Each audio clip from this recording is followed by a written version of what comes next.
Now, The Hunt Palmer Show. This is a catastrophe. You are now listening to The Hunt Palmer Show. Brought to you by Renaissance Homes and Pools on 104.5 ESPN Baton Rouge. That's what I wished for when I blew out my candle. Locking down the middle of the day. Live from the Raising Cane studio. This is Hunt Palmer. The floor is yours. Welcome in. Hunt Palmer coming to you from the Raising Cane studio downtown in the capital city on this Wednesday. About half the work week in the rearview mirror. Appreciate you hanging out with us here. Brought to you by Renaissance Homes and Pools.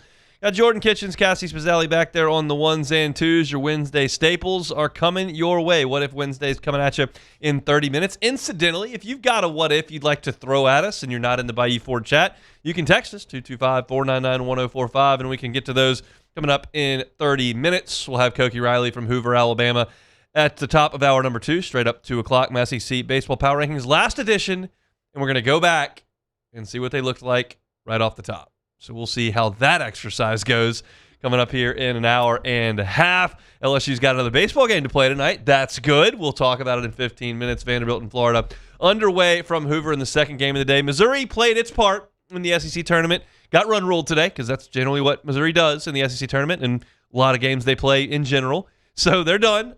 Mississippi State moving on. The Linkus brothers were really good today.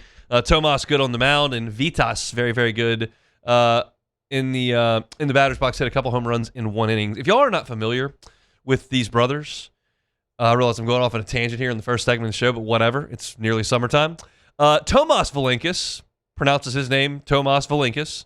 His brother, Vitas Valencius, pronounces it Vitas Valencius. They have the same last name, same family, same mom, same dad, pronounce it differently. How does that happen? I don't know. Valinkus, Valencius, whatever. They both played well today. Mississippi State won a ball game over Missouri. So again, Florida 2, Vanderbilt nothing in the bottom of the first inning there.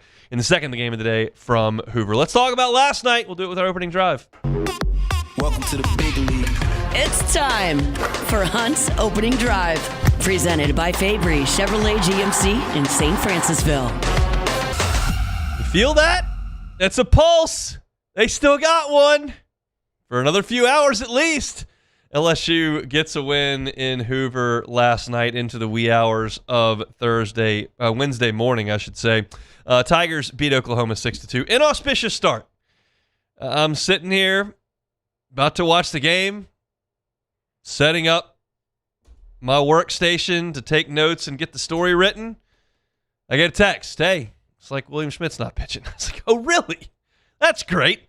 So for the second time this season, an LSU pitcher scratched just moments before the game is set to begin. Back flared up on William Schmidt. Jay Johnson said he told us he couldn't pitch, and William Schmidt could not pitch. So LSU at that point has to go from what has been the plan now for multiple days. You held William Schmidt over the weekend with the understanding that he was going to try to get you off to a good start in the SEC tournament, a one that you have to win. He couldn't do it. So Grant Fontenot comes in, and Grant Fontenot did a great job. LSU pitching last night did a great job. They held Oklahoma to 2 runs on 6 hits, and one of the runs was a classic LSU defensive meltdown run. So really, you look at the job that Grant Fontenot, Gavin Guidry, and Devin Sheeran did last night, it was exceptional in a year where LSU pitching has been anything but exceptional. It's been terrible most of the year. It was very good last night. LSU got off to a good start with Fontenot. Derek Curiel does what he does in the third inning. Slices a single into left field, plated a run on an error by the left fielder. Omar Cerna was moving on the pitch. It was just a gorgeous bit of execution in terms of baseball. Cerna's moving on the pitch. Curiel smokes it to left field. Cerna freezes to see where it is, then gets the good read on it, goes. The left fielder makes a misplay. Josh Jordan puts the windmill on, and you plate the first run. Then, obviously, Oklahoma stripes back. They get 3 hits in the bottom of the third inning to not to score. And in the fourth, as I mentioned, LSU just did its meltdown thing. That's just kind of what LSU has done most of the year. You feel like you did a good job pitching in the inning, but you give up a run because Stephen Milo makes an error in the hole. Then the runner steals second. You challenge it, and they say, no, he stole the base. Then you get a strikeout, but the ball goes behind the catcher, Aaron Beatty, and then Brock advances to third. He comes home because Aaron Beatty throws the ball to first base in an instance where he has no chance to get the runner out. bad decision, bad throw. Runner shouldn't have been on base in the first place. Wild pitch, the whole thing. And all of a sudden, Oklahoma takes the lead. But LSU's offense was pretty good against some solid Oklahoma pitching. I mean, they did put their best guy on the mound in the middle innings. And LSU didn't bash the ball over the yard by any stretch of the imagination, but you did hang a 3-spot in the 5th inning. Curiel was right there involved in that as well. His double scored Mason Braun.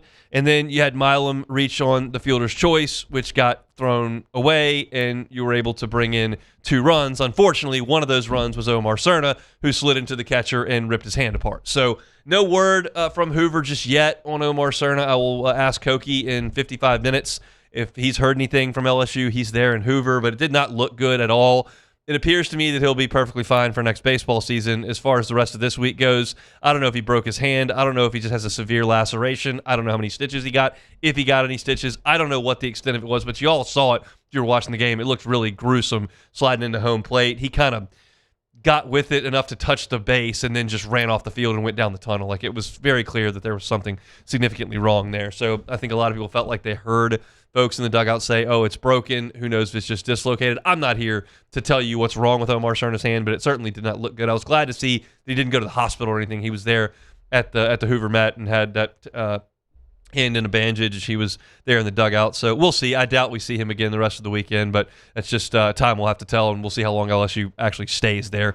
But Milam had knocked in that run, and then he homered with the big 2-run swing in the 8th inning as Devin Sheeran was mowing down Oklahoma, and doing so with some choice language there for the Sooners, which, look, the guy's fired up. He hadn't had the finish to the season that he wanted. Jay Johnson talked about that on the SEC Network set last night. Said, look, Sheeran came to me after the Florida series, like, why am I not getting guys out? And they kind of went to work, and he was really good last night. I thought that his line score was indicative of the dominance that he displayed in the game. So for the ball game, 3 1/3 innings of 1-hit baseball, no runs, 6 strikeouts, no walks. He threw 47 pitches, and 34 of them were for strikes. I thought he did an awesome job. Gavin Guidry deserves a big hat tip there. We know it's been a rough go at times for Guidry, especially with the long ball. But 3 1/3 innings when LSU had to have it, 2 hits and 1 run, it was not earned. He had 6 strikeouts and only 2 walks. And when he did have to leave the ball game, Sheeran came in the 6th inning with the bases loaded and got that pop-up on the first pitch he threw to kind of extinguish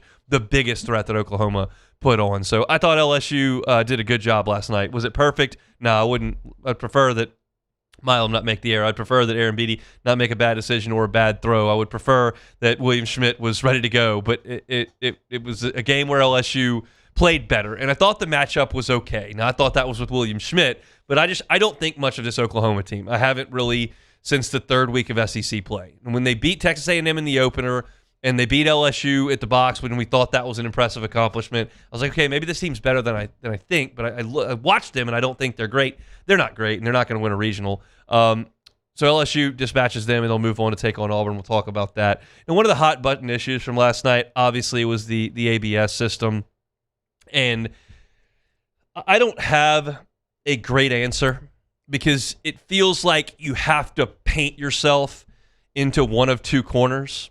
One of the corners is, I'm okay if the umpires miss calls. That's a corner you can stand in. Human error keeps the game moving, but they're going to miss calls. The other piece to it is you get what you get last night, where Milam's stealing, it's a full count pitch. Okay, we think it's a walk. Well, Stephen Milam stops.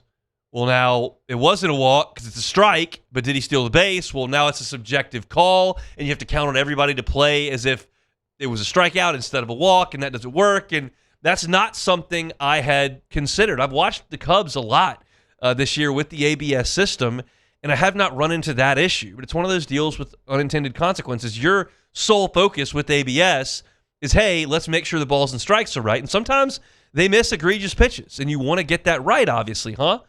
But you've got unintended consequences, which is, well, if we have a determining play that is then taken back and is no longer that determination, what does that mean for the rest of the play? It's not perfect. So you're either okay with the bad calls or you're okay with awkward rules interpretations where you may have a situation where you're trying to steal a base and guys react differently based on the call at the plate, and then we've got a different set of circumstances, and that's not great. I'll tell you this. The strike zone they're using for ABS is too big. I understand the premise. When my 4-year-old gets to player pitch for the first time, if we tighten that zone up to the plate, we're going to have issues throwing strikes with the 10-year-olds. I get it. And it continually works its way up for there. If you call the strike zone in Major League Baseball the same way you do in high school, well, you're going to have high schoolers struggling to throw strikes because they're not very good. And that graduates to college. But the other piece to this is the college guys are still throwing 98. The college guys are still throwing snapdragon breaking balls. They still got plus changeups. And if we're given extra inches off the plate up and down, like it's really difficult on the hitters. Now, if you tighten that strike zone, we may have way too many walks. My sense on this is we should not have a subjective strike zone once you get to the college level. That is where I'm willing to cut it off. You're talking about multi-million-dollar coaches. You're talking about a massive enterprise in the Southeastern Conference. You're talking about a College World Series in Omaha. It's just more resources, bigger stakes, better players than high school.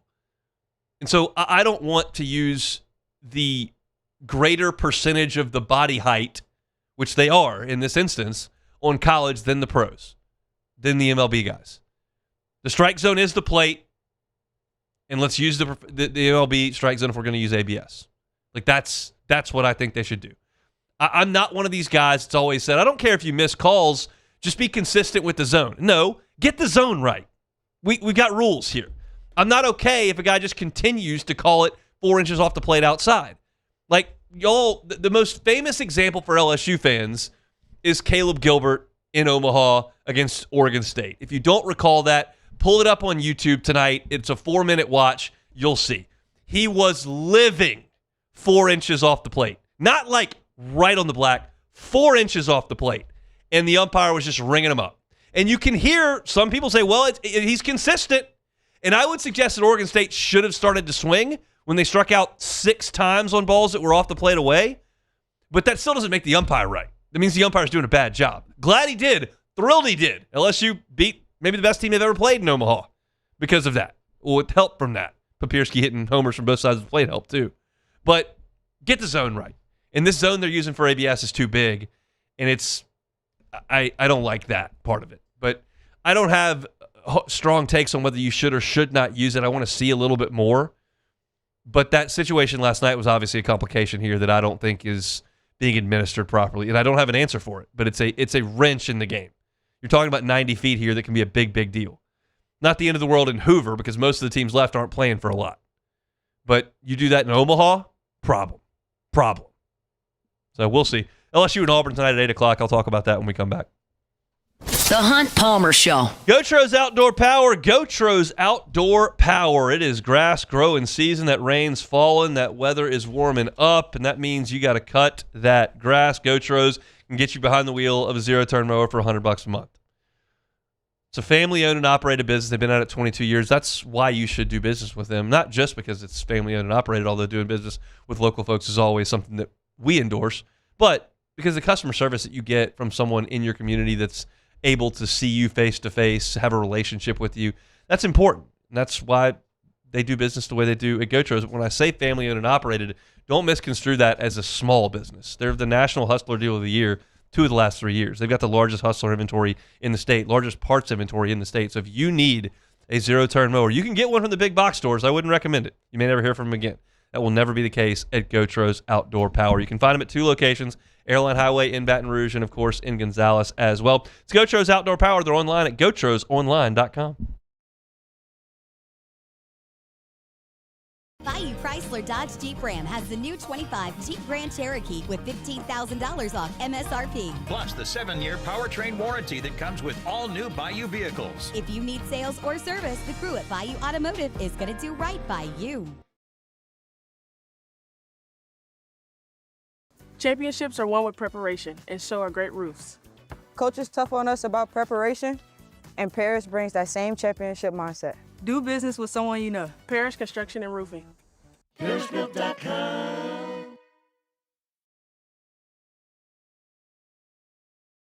Hey, Hey, it's Matt Moscona. Look, back pain can sideline you from the things you love. That's why I trust Dr. Kevin McCarthy and the team at the Spine Center of Louisiana. Dr. McCarthy doesn't just treat symptoms. He gets to the root of the problem. From advanced injection therapy to minimally invasive surgery, they've got the expertise to get you back in the game. With 5 locations across Louisiana, including right here in Baton Rouge, quality care is close to home. Call the Spine Center of Louisiana or visit spinela.com and tell them Matt sent you. Hi, this is Beth Serena. Welcome to my pool.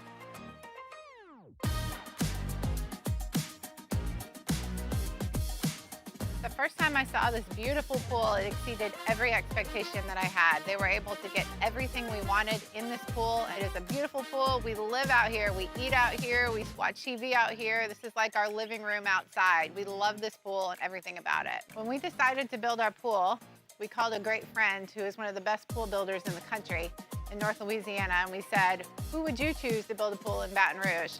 And without a hesitation, he told us Russell Pools. He said their history, tradition of great builds, great pools was unmatched. So of course, who did we call? Russell Pools.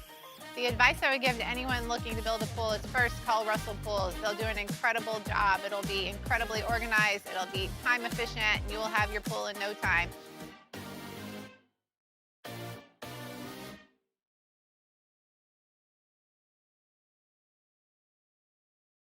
At Ochsner, we know healing is a team sport. That's why we've partnered with world-renowned orthopedic surgeon Dr. James Andrews to create the Ochsner Andrews Orthopedics and Sports Medicine Institute. Whether you're a professional athlete or a weekend warrior, our team of specialists are dedicated to getting you back in the game. So whatever your reasons are for reaching your personal best, we've only got one: you. Ochsner Andrews Institute. Long live you.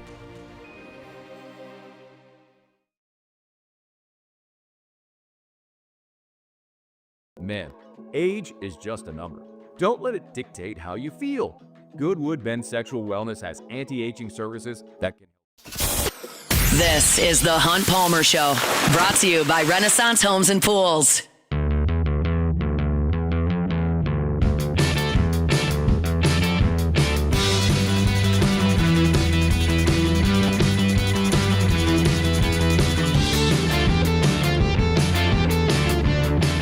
We go ahead and knock out 2 birds with 1 stone here. We got a new text line here at 1045 ESPN Baton Rouge. You can send us a text at 225-499-1045.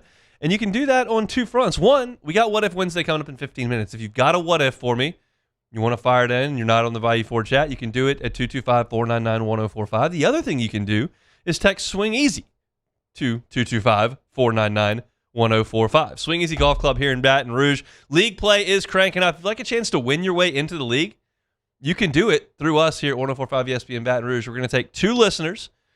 You will partner up with the partner of your choice, and y'all will play against each other in a scramble format at Swing Easy Golf Club.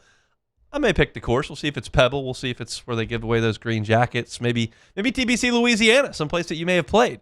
But we'll play a scramble format. You can win your way into the league. If you're interested in that, text Swing Easy, one word, Swing Easy, to 225-499-1045. We also invite you to get on by there this holiday weekend. If the rain comes, that doesn't mean you can't play golf. You can head over to Swing Easy to get your 18 holes in, hang out, get some drinks, get some tunes cranked in there, and just enjoy some time, even if the weather is a little bit crummy, which it may be this weekend in the capital city. Swing Easy Golf Club on Segan at Perkins, swingeasygcbr.com. All right, let's move forward to LSU and Auburn tonight. As I mentioned in the first segment, as I mentioned yesterday, I like LSU's matchup with Oklahoma. This is a little bit more than that.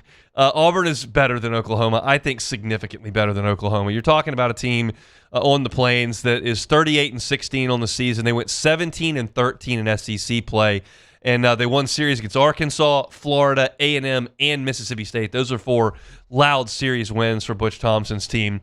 I do not believe they have more work to do for a top 8 national seed. Their RPI is 3. They've won 15 Q1 games. They have not lost a single game against Q3 or Q4, and their strength of schedule is 1. That is a top 8 seed to me. You get 10 run tonight by LSU, your top 8 seed. I don't know how Butch Thompson feels about it. I don't know how the selection committee feels about it. I look at Auburn, I see a top 8 seed for sure. Either way, they are throwing the race tonight. Jake Marciano will get the baseball tonight. He's on a day short rest. He threw Thursday of last week in the series opener against Georgia, threw 102 pitches in that game. He got off to an incredible start to this season, Marciano did. He in his first 9 outings, he allowed 7 earned runs. In the 6 outings most recently, 16 earned runs. He has been hit a little bit more recently, but he throws a lot of strikes, only 16 walks on the season. Now 7 of them have come in the last 3 weeks, but only 16 walks on the season, and he gets a lot of strikeouts. The curious thing about Marciano is that he gets a lot of strikeouts without being a big-time stuff guy. His fastball oftentimes sits at like 88, 89 miles an hour. But one thing I've been fascinated in doing some watching of him last night and this morning, and then having seen him this year pitch, because he's Auburn's ace and I've watched him pitch a little bit, he throws his fastball a ton for a guy that has an 88, 89 mile an hour fastball. He is not afraid to challenge guys on the hands, to challenge guys up in the zone. He feels comfortable throwing that 89 mile an hour fastball up there, and he gets outs with it. He's got a very sweepy breaking ball that's got a lot of horizontal movement on it, and he's got like a humpback curveball that'll throw in there as well. He's good, though. He's really good. He locked up Arkansas earlier this year. He's done a great job, and that's who LSU will see first. The indication that Butch Thompson gave local Auburn media yesterday is that Marciano is looking at about 75 pitches. Now, you do, if you're LSU, and your motivation is greater than Auburn's in this game, you do want to get him out of the game as quickly as you possibly can. If you can get him into a long inning, maybe make Butch Thompson think, this is my ace, I need him next week, like, let's chill out, that'd be a good thing. But if you do let Marciano go 5 2/3, 6 2/3 innings on those 75 pitches, they only need to go to the bullpen once, because Jackson Sanders has been exceptional for them out of the bullpen, and he is very much in that mold of Griffin Herring, of Chase Shores at the end of last year, not in terms of stuff, in terms of his role. He will absolutely finish a 4-inning save. He will absolutely get a 3-inning save. He's done it a lot of this year. He was a starter to begin the year. They put him in the bullpen. He's still stretched out. He got a 3-inning save against A&M. He got a 4-inning save against Arkansas. He'll go 70 pitches, not really a problem at all. He's got 80 strikeouts in 58 innings this year, so he's very good. So what LSU is very likely looking at is a pair of left-handers tonight, Jake Marciano and then Jackson Sanders. Both left-handers. They can go 9 innings between them pretty easily. That's maybe Butch Thompson's plan here. So that's what you're looking at, is a pair of tough left-handers. For LSU in the pitching department, what do you have left? Well, you got no William Schmidt. He's not pitching tonight. You got no Grant Fontenot. You got no Gavin Guidry. You got no Devin Sheeran. You got no Cooper Moore. You got what I believe the most likely starting candidates are Kason Evans, Marcos Paz, and Zach Cowan. Cowan threw 60 pitches on Saturday as a starter. He's had Sunday, Monday, Tuesday to rest, 3 full days rest. I think he's available. He's a good bounce-back arm for LSU. So those are the guys I would imagine will be first. Santiago Garcia, Danny Lockenmeyer, and then one wild card name is Reagan Ricken. Remember, Reagan Ricken pitched great against Florida on Thursday night of this week. 4 1/3 innings, struck out 5, didn't walk anybody.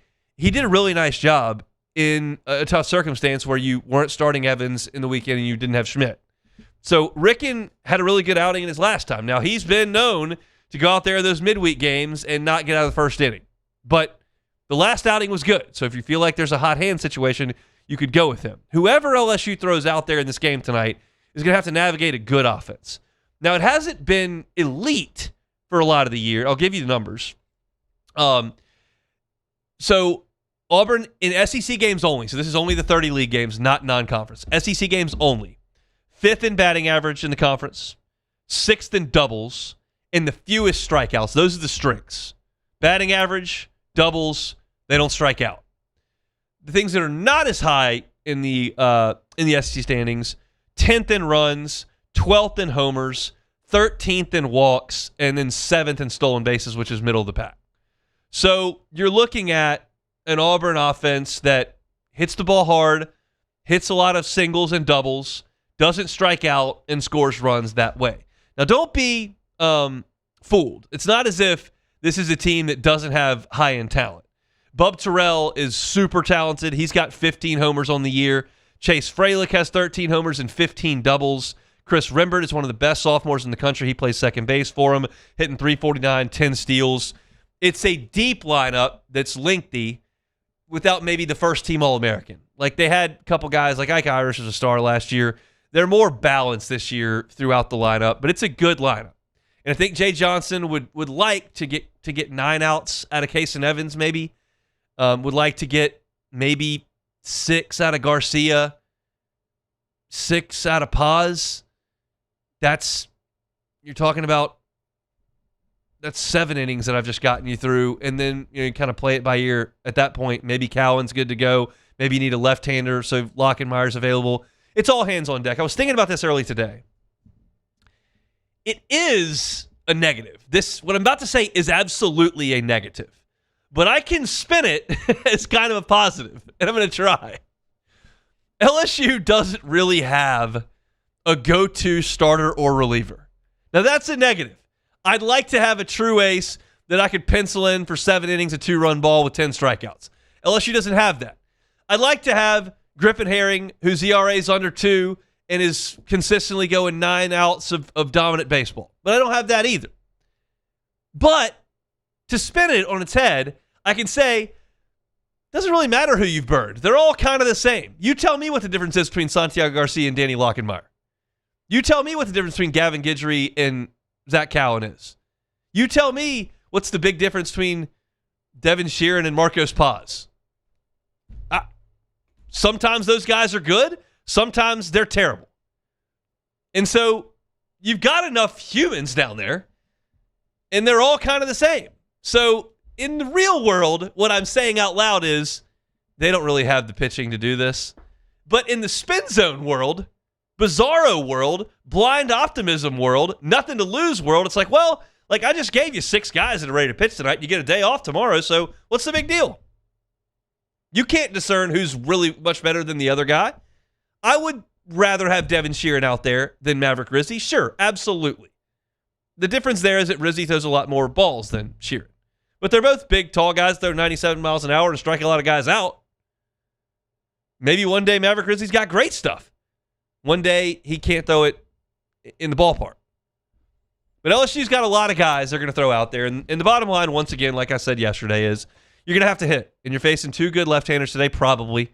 I'm imagining that that's what Auburn's going to do. I know for a fact that they're planning on starting Marciano, but Jackson Sanders is who I expect to see in the game, whether or not LSU's winning or losing, because there is no tomorrow. So I think you'll see him out there.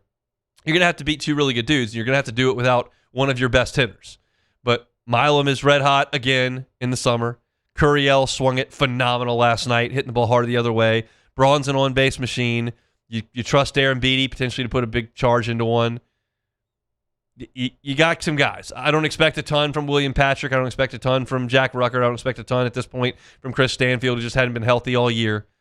But you got some guys out there that have swung the bats pretty well. You've scored a lot of runs in recent games. You're going to have to go do that again. Because thinking you're going to hold Auburn to the 2 that you held Oklahoma to last night is probably wishful thinking. Yeah, Auburn doesn't hit a lot of homers. Yeah, the Hoover Met is spacious. Jay Johnson talked about how the park actually plays fair instead of the bandboxes that LSU is playing in a lot in conference play. And the box is included in that in May. But you're gonna have to hit, because Auburn's gonna score some runs tonight, and they got their ace on the mound. Don't think it's an advantageous matchup for LSU, but they did make it to today. Truth be told, if you want to know how I really feel, I don't think this gets truly interesting unless you make it to Saturday. If you make it to Saturday, you can do something crazy. But right now, you're submerged in water, looking up at the surface. You can't even see it. You win tonight, you're getting close. You win on Friday, okay, now let's talk. You have your head above water, and you're looking to try to get on land. Right now, you're drowning. There's no 2 ways about it. Get to Saturday, it's interesting. It's not quite interesting yet, but I'll be locked in and watching. Let's hope LSU can keep that season going for at least 2 more days. Reminder, if they do win tonight at 8 o'clock or shortly thereafter, they will get a day off tomorrow, and they will play Friday against Texas A&M. So we'll see. We're trucking right along here on this Wednesday edition of the Hunt Palmer Show, brought to you by Renaissance Homes and Rules. They're on Homes and Pools. They're online at builtbyrenaissance.com, builtbyrenaissance.com. Text us what ifs, 225-499-1045. We'll read the best 4 What If Wednesday next. The Hunt Palmer Show. Lifetime Roofing, lifetimeroofingla.com. Lifetimeroofingla.com is that website. Look, storm season is around the corner. Maybe you don't feel like you need a new roof. You don't have any leaking issues that you know of. The roof's a little bit older, but you don't see it discolored. It's not giving you problems. But you're a little bit nervous what a storm might do. Well, they don't have to put a new roof on. They can at Lifetime Roofing, but they can come over and they can do a tune-up to reinforce that roof so you feel like you've got more peace of mind as storm season approaches. It's just part of our life down here in South Louisiana. We know storm season can be rough. We've had a couple of quiet ones in a row. I hope there's 10 more to come just like it. But I think we all know that that's unlikely. If you want to take care of that big investment, which is your house, take care of the people under your roof, which is the most important thing in your life, and want to make sure that your roof is in the best shape it can be to do that, Lifetime Roofing is a company you can trust. They're Baton Rouge-based, Louisiana people, give you a lifetime workmanship warranty. It's Lifetime Roofing, lifetimeroofingla.com. If your office is experiencing performance issues like slow networks, jammed printers, or disappearing files, Advanced Office Systems may be right for you. With powerful IT solutions, print management, document imaging, and security systems, they help offices regain confidence naturally. Side effects may include uncontrollable efficiency, smoother workflows, and a sudden burst of office joy. Say goodbye to those emotional breakdowns in the supply closet and get back on track with Advanced Office Systems.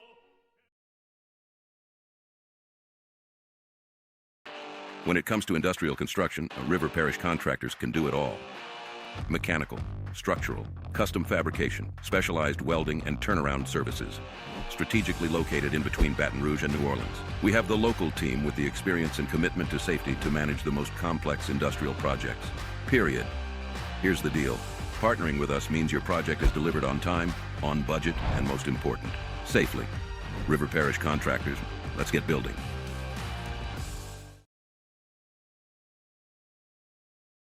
At Auctioner, we know healing is a team sport.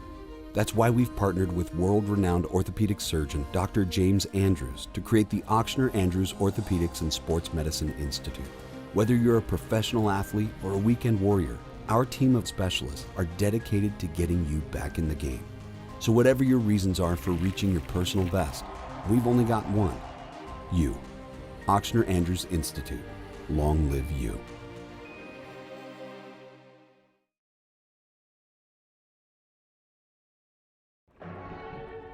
These are the luckiest ice cubes in the world. They could have been a thankless bed for an all-you-can-eat salad bar. But instead, they've been called upon to cradle and cool a crisp, refreshing Dos Equis. Looks like the lucky just got luckier. Dos Equis.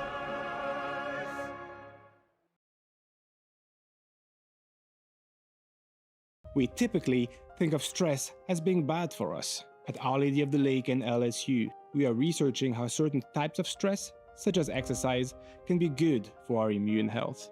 By studying people under extreme stress, such as athletes, astronauts, service members, and first responders, we're learning how to improve the immune health of everyone. That's the power of research. That's the impact of champions. Together, we roar.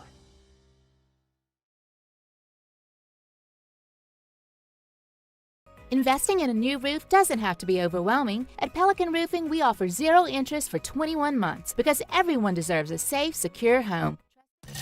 You're listening to The Hunt Palmer Show, brought to you by Renaissance Homes and Pools.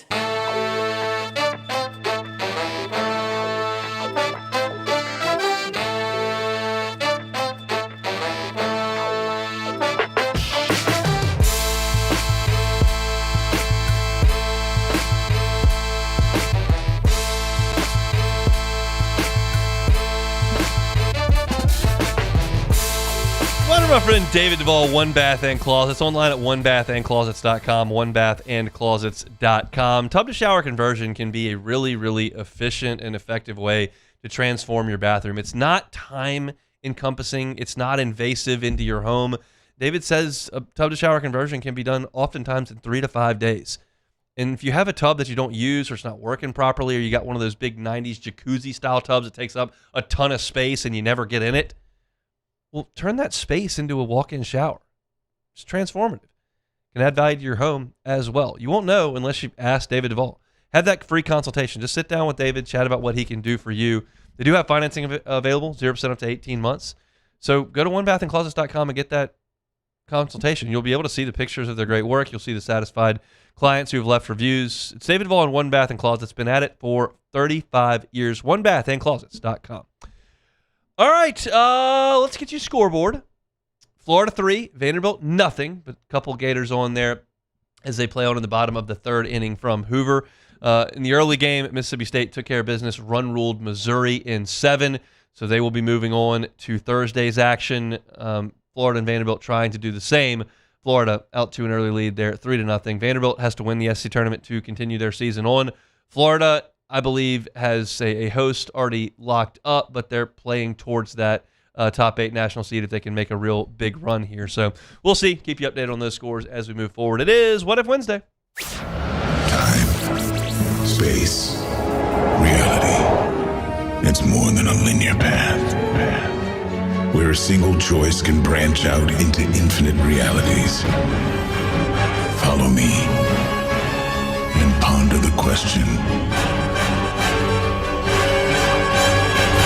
what if? All right, so this is from the text line. What if LSU defense is top 5? Top 3 in the SEC? If they're top 3 in the SEC, they've got a real good chance to make the playoff. I mean, I feel like your offense should be pretty good. You got to see what the quarterback is like, what's his health like, and what's his performance like.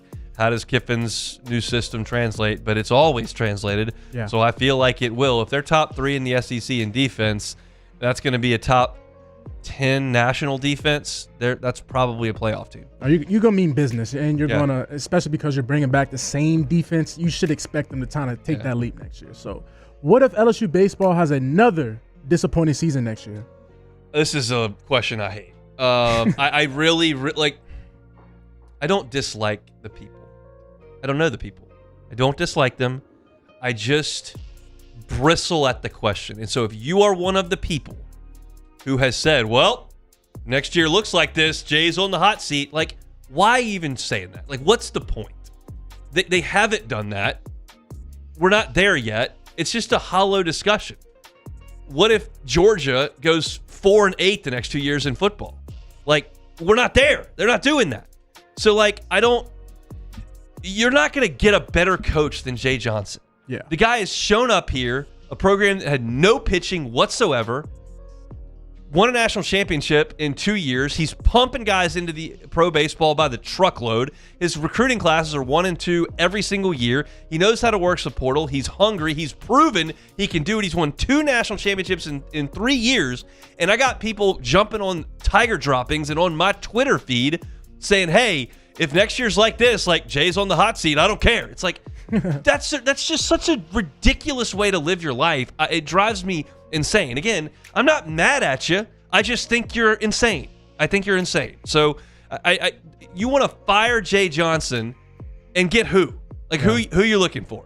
It's just it makes me bristle. And I think the people that say it, I think are proud. It's like, oh, I'm man enough to say if you have 2 bad seasons in a row, I don't care if you win national championships, we'll fire you. Like it's just nonsensical. I hate it. Yeah, it is. Most definitely, because there's nobody else to replace Jay Johnson. So what if Jay Johnson... It's a stupid conversation. I'm mad I even spent a minute and a half on it. So what if Jay Johnson would have hit the portal this season? Was there enough talent to go back-to-back? I mean, they missed on some guys they really thought they had a chance to land. Landon Max had a good year in Tennessee starting rotation. They really felt like they had a good chance to land him. He came to the Super Regional last year and decided to go to Tennessee. They thought they had a really good chance to get Aiden Robbins, who is just crushing the ball in center field for Texas right now. There were some big-name guys that they were in on that they didn't get. And that's the case a lot of different times. They tried to get Ace Reese when he left Houston and ended up at Mississippi State. And that's just the nature of recruiting. But Yeah, I mean, it's very clear the guys you got out of the portal are not great. Zach York is completely healthy, and he's not playing. And Trent Caraway is healthy, and he's not playing. And Braden Simpson was healthy, and he wasn't playing. He played last night because you have so many injuries. Stoner gets hurt, and you got to swap things around. But you got guys that are not playing, and that's just the nature of it. So what if LSU were to win the tournament? What regional would they be in? Interesting. I mean, you'd be a 3 seed. You would be a 3 seed, probably a pretty strong 3 seed, I would think, because you would have 9 plus, you'd have 14 SEC wins on the sheet of paper, and you would have an RPI that would probably climb somewhere into the 40s if you win 5 in a row. So you'd be a pretty strong 3, but that doesn't matter as much because they are seeding 1 through 32, meaning they're seeding the 1s and they're putting the 2s in pods and matching them accordingly. So if you're the 16 seed, you're getting 17, 18, 19, or 20 in your regional. If you're the 1 seed, you are not getting 17, 18, 19, 20. You're getting somebody from 32, 31, 30, 29. So LSU would be in the 3 category. It'd be impossible to know, but there are options in LA for UCLA, option in Atlanta for Georgia Tech, option in Hattiesburg for Southern Miss. There are some options there. It's impossible to know, but there's a thought process there that I just went through. They'd probably be a 3. They'd be a high 3. It doesn't matter, though. Probably they'd be with a lower 2, so you're thinking somewhere, maybe Atlanta, Georgia Tech, one of the best teams in the country. Your team you won LSU's your team, but the team, your dark horse. My guys. So what if you overcook dinner? I mean, there were 2 trains of thought in my house last night. I got creative with some food. Like, I didn't have a recipe. I always just follow recipes, and I was like, I'll just put this all in a sheet pan. I think it'll cook at the same time. We'll cook it 400 for 25 minutes. It should be good. Okay. Took it out. Potatoes were on point. Brussels sprouts were perfect. The beef was way overcooked. Oh, we talking like super chewy? Yeah. Ooh. And so I ate it. It was terrible, but I was like, this is what dinner is, so I ate it. Alyssa just looked at me and said, I'm going to eat that. So, like, I'm going to eat it even if it's bad. Yeah, cooked it. Yeah, it cooked it. It's there. It's our pay. Like, but Alyssa was just like, I'm not dealing with that. That's awful. So live and learn. Overcooked the rosemary beef tips from Trader Joe's. I just see you just chewing. Yeah, it was terrible. They were awful. All right, so this is from the YouTube chat. What if Milam slips in the draft? Can we really keep him around for another year in Baton Rouge? The answer is yes. If this is a what-if scenario and he does slip in the draft, yes, you can keep him in Baton Rouge. I think Stephen Milam loves to play here. I think that LSU can make him a positive financial commitment for next year. Jay Johnson would make every effort to do that in whatever way that he can. But I just don't anticipate it happening. But if we're playing the what-if game, if he does slip in the draft, and that's all we're working off of here, absolutely, he could come back. I would not, here's what I'll say to leave it. I would not be shocked if Stephen Milam is LSU's shortstop next year. I would be surprised if he was LSU's shortstop. I would put him returning at a 25% clip, which is not nothing. That's a quarter. It's something. But it's not, the odds are against it, in my opinion. All right, so that's it for What If Wednesday. All right, What If Wednesday. Appreciate y'all for hitting us up on the text line. Appreciate y'all for hitting us up on the in the Bayou Ford chat. I'm looking through to make sure there's not another 10 threads on Hunt being started as we speak. Like I've said a billion times. Like I check Tiger droppings probably a couple times a day just to see. A lot of times if something happens, somebody's talking about on Tiger droppings. I don't know that I'm prying information from there every once in a while, but I do see. Oh, there's a thread on that. I didn't know that happened. Let me go look. Just part of the LSU ecosystem that we live in here. So I'm there. But I don't like when people tell me that we're going to fire Jay Johnson after they go 9-21 next year again. Well, they haven't gone 9-21, so why are we having that conversation? Just not great. Not my favorite thing. You're not going to get a better coach than him. He's awesome. He's about to go get some guys in the portal. LSU will be back. They've won 2 national championships in 3 years. Everybody calm down. Nobody handled LSU's poor season worse than me. Whiny baby for 3 months. Atrocious behavior by me. But let's be reasonable. All right, we'll come back and close out the hour next. The Hunt Palmer Show. Boudreaux's Electrical Services. Boudreaux's Electrical Services. Make sure the power doesn't go out on you. We're going to have some nasty storms blowing through Louisiana, all from the north to the south portion of the state. And you know when those happen, especially as the weather warms up, you can lose power. It's at the very least annoying. At the worst, it's debilitating for work and sleep. Make sure it doesn't happen. Boudreaux's Electrical can come out. They'll have a local team install that Generac home standby generator and make sure that your power does not go off. Evacuate from a storm. You want to come back to a dark, hot house with a ruined fridge and freezer? No. You want to come back to a house that's powered. Boudreaux's Electric can make that happen with that Generac home standby generator. Give them a call at 985-397-1562, 985-397-1562, or 225-300-9389. That's 225-300-9389. You can do it the easy way. Find them online at boudreauxelectrical.com. That's Boudreaux's Electrical Services. Raising Cane's Texas Toast is a thick slice of bread, garlic buttered spread, grilled to golden perfection, and made to order just for you. Because when you make it right, you can taste it in every bite. Raising Cane's Chicken Fingers. One love.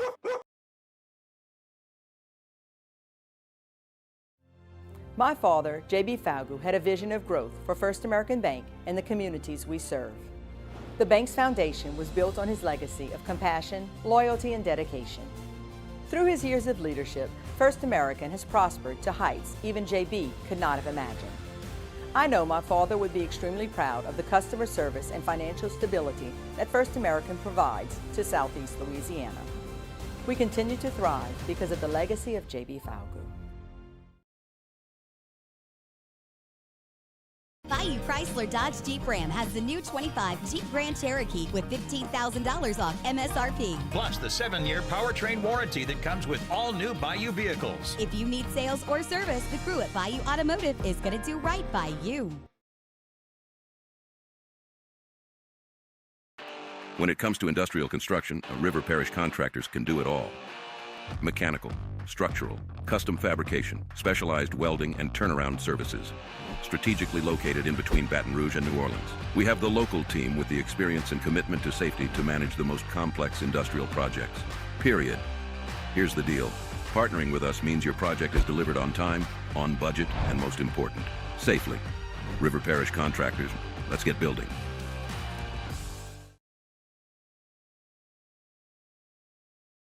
ED, low T, or simply seeking to optimize your health and performance? Goodwood Men's Sexual Wellness offers a range of discreet services to address your specific needs. We empower men to reclaim their health and confidence. Visit yourgoodwood.com. Today, we are shaping tomorrow. We are researching how extreme stress impacts the immune system, from trauma victims to athletes and even astronauts. Our work is leading the way in sepsis treatment, saving countless lives. We're unlocking the mind with music in exciting new ways. Our Lady of the Lake Health and LSU are improving the health of our state. That's the impact of champions. Imagine the impact we'll have on the future. Together, we roar. I'm Gabrielle McLeod on behalf of the Louisiana Propane Dealers. I have spent hundreds of hours preparing for scholarship competitions. That preparation paid off when I won the Fitness and Talent Awards along with the title of Miss Louisiana. The Louisiana Propane Dealers are also pretty talented and want you to be prepared for when the power goes out. You're listening to The Hunt Palmer Show, brought to you by Renaissance Homes and Pools.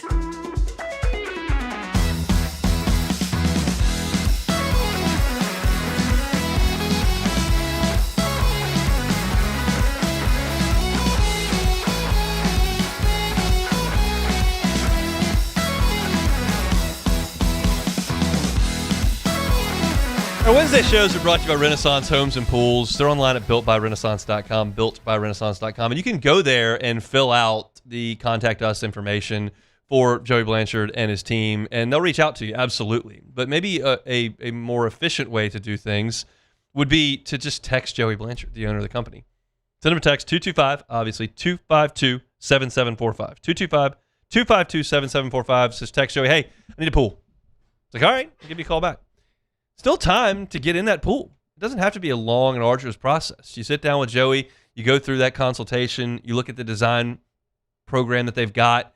Maybe you have an idea what you want to do, maybe you don't, but either way, they can get you through that process, and you work with Joey every step of the way. Such a comforting thing to work with the owner of the company. He's there when they dig, he's there when they fill it, he's there when it's finished. Looking for an outdoor kitchen? Renaissance Homes and Pools can do it. Looking to build that forever home? Renaissance Homes and Pools can do it. They're online at builtbyrenaissance.com. Call or text Joey, 225-252-7745. Renaissance Homes and Pools. All right, lines are out for the National Football League schedule. Came out a week ago Thursday. And the Saints are not looked upon very favorably by the odds makers at this point in the calendar. They're favorites in 5 games. They are dogs in 12 games. And that's another reminder that I think, and this is certainly not unique to Saints fans. It's not unique to football. Like it's everybody all the time. You look at your team more favorably than those in the outside world. You just do. It's optimism season. Nobody's lost a game yet. Everybody feels like their organization's trending in the right direction. But the odds makers don't like the Saints. And the schedule opens with 2 brutal road games, and they're the biggest spreads on the Saints' schedule. They're 7-point dogs in the opener against Detroit. They're 7.5-point dogs in Week 2 at Baltimore. We talked about it when the schedule released. These are brutal games to open things. But then you've got to make hay because the Saints are favored in the next 2 against the Raiders and Falcons, and then you've got 3 straight lines where you are dogs but by less than a field goal. 1.5 against the Vikings, 2.5 against the Giants, 2.5 against the Steelers before the bye. But as we told you when the schedule came out, there is a stretch there after the bye and a couple of home games against the Browns and Panthers, both of which you're favored in, where it gets nasty. In weeks 11, 12, 13, 14, and 15, 5 straight weeks, you are dogs. That is the awful part of this schedule.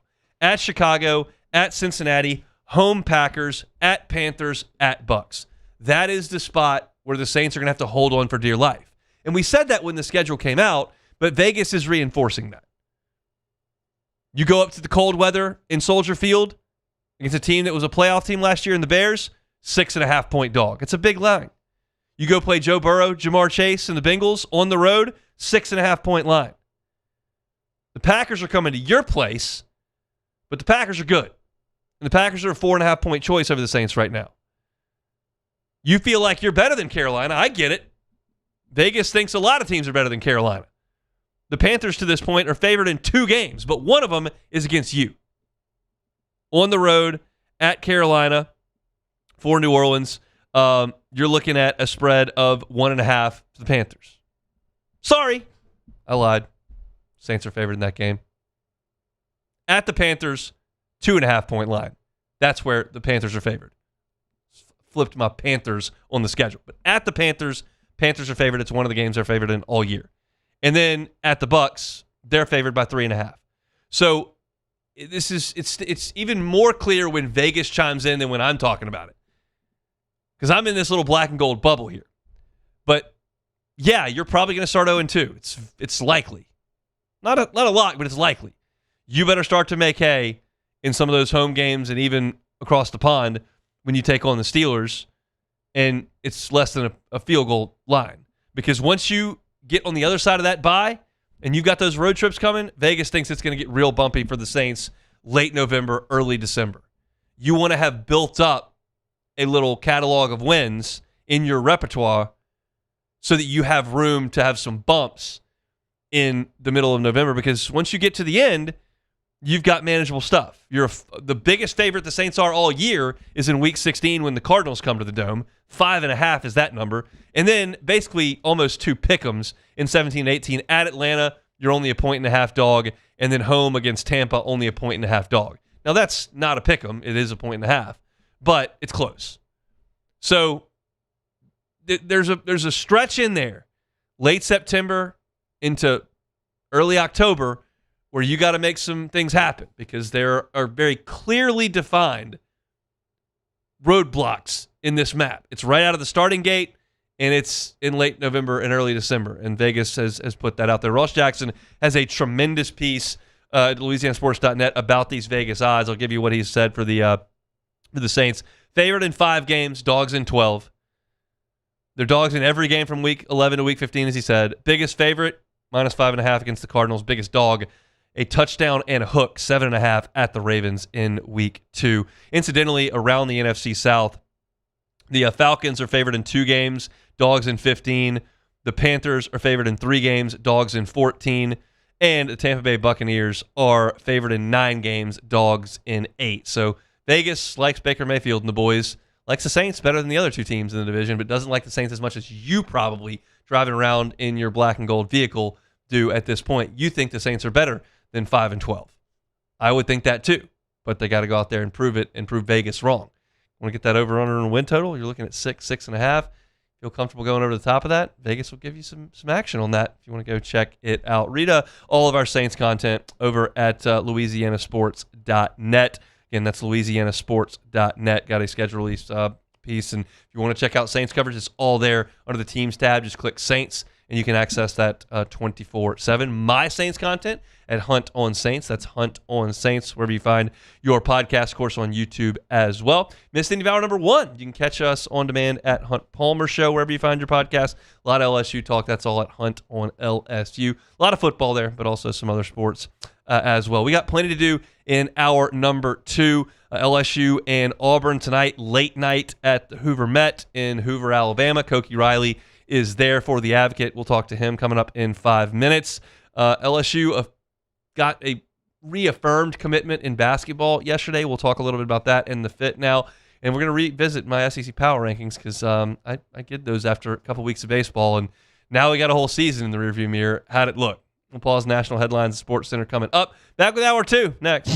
The Hunt Palmer Show. Go take a tour at Marucci. What a cool place that we've got here in Baton Rouge. Marucci is available to you to take a tour. It's available to you to work on your game. Tours first. You go see where the official bat of Major League Baseball is made. You go see where they make 1,200 of them every day. You go hear about the story of how 2 former big leaguers and their trainer started making bats in the backyard and started that process at the bottom and have gone all the way to the top.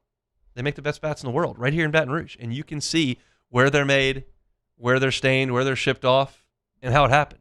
You can also work on your game at Marucci. You got a youth baseball player, youth softball player under your roof, eating up with it, wants to get better. Well, become a member. Key card access 24 hours a day, 7 days a week to the Marucci facility so you can practice swings, you can practice pitching. It's all there for you. Go see him online at maruccisports.com. What a gym here in Baton Rouge. That's, of course, Marucci. ED, low T, or simply seeking to optimize your health and performance? Goodwood Men's Sexual Wellness offers a range of discreet services to address your specific needs. We empower men to reclaim their health and confidence. Visit yourgoodwood.com. Transform your living space with Lacoste & Young Remodeling and take your home from outdated to outstanding. Redefine your kitchen for the ultimate culinary experience or elevate your daily routine with a spa-worthy bathroom retreat. Our skilled team brings 3D modeling to life to ensure your vision becomes a reality. We believe luxury should be accessible and offer tailored solutions to fit your budget without compromising quality. So contact us today for a free estimate. Lacoste & Young Remodeling, providing perfect solutions for your dream home.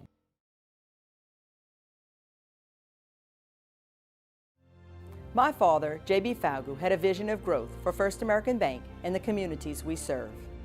The bank's foundation was built on his legacy of compassion, loyalty, and dedication. Through his years of leadership, First American has prospered to heights even J.B. could not have imagined. I know my father would be extremely proud of the customer service and financial stability that First American provides to Southeast Louisiana. We continue to thrive because of the legacy of J.B. Falgu.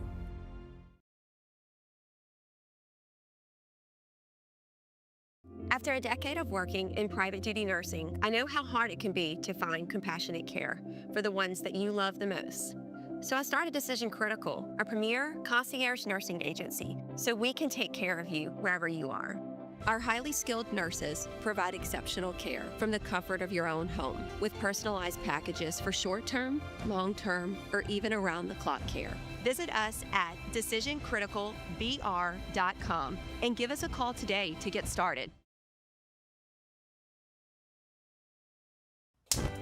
Looking for cleaner energy? Propane is energy for everyone. And when you're cooking with clean, affordable propane, you're cooking with gas. In the wintertime, nothing heats a home like Louisiana propane. And when you need hot water, propane's got you covered. Oh, and you won't regret that propane generator when the power goes out. I'm Miss Louisiana, Gabrielle McLeod, and to find more information and to find a propane dealer near you, visit louisianapropane.com.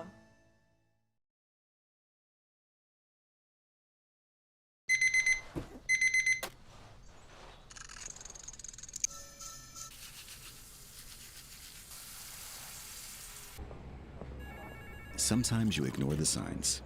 even when they're right in front of you. Problem gambling isn't always easy to spot. Know the signs. Set your limit. Learn more about healthy gambling habits by visiting us online or text or call for free confidential help now.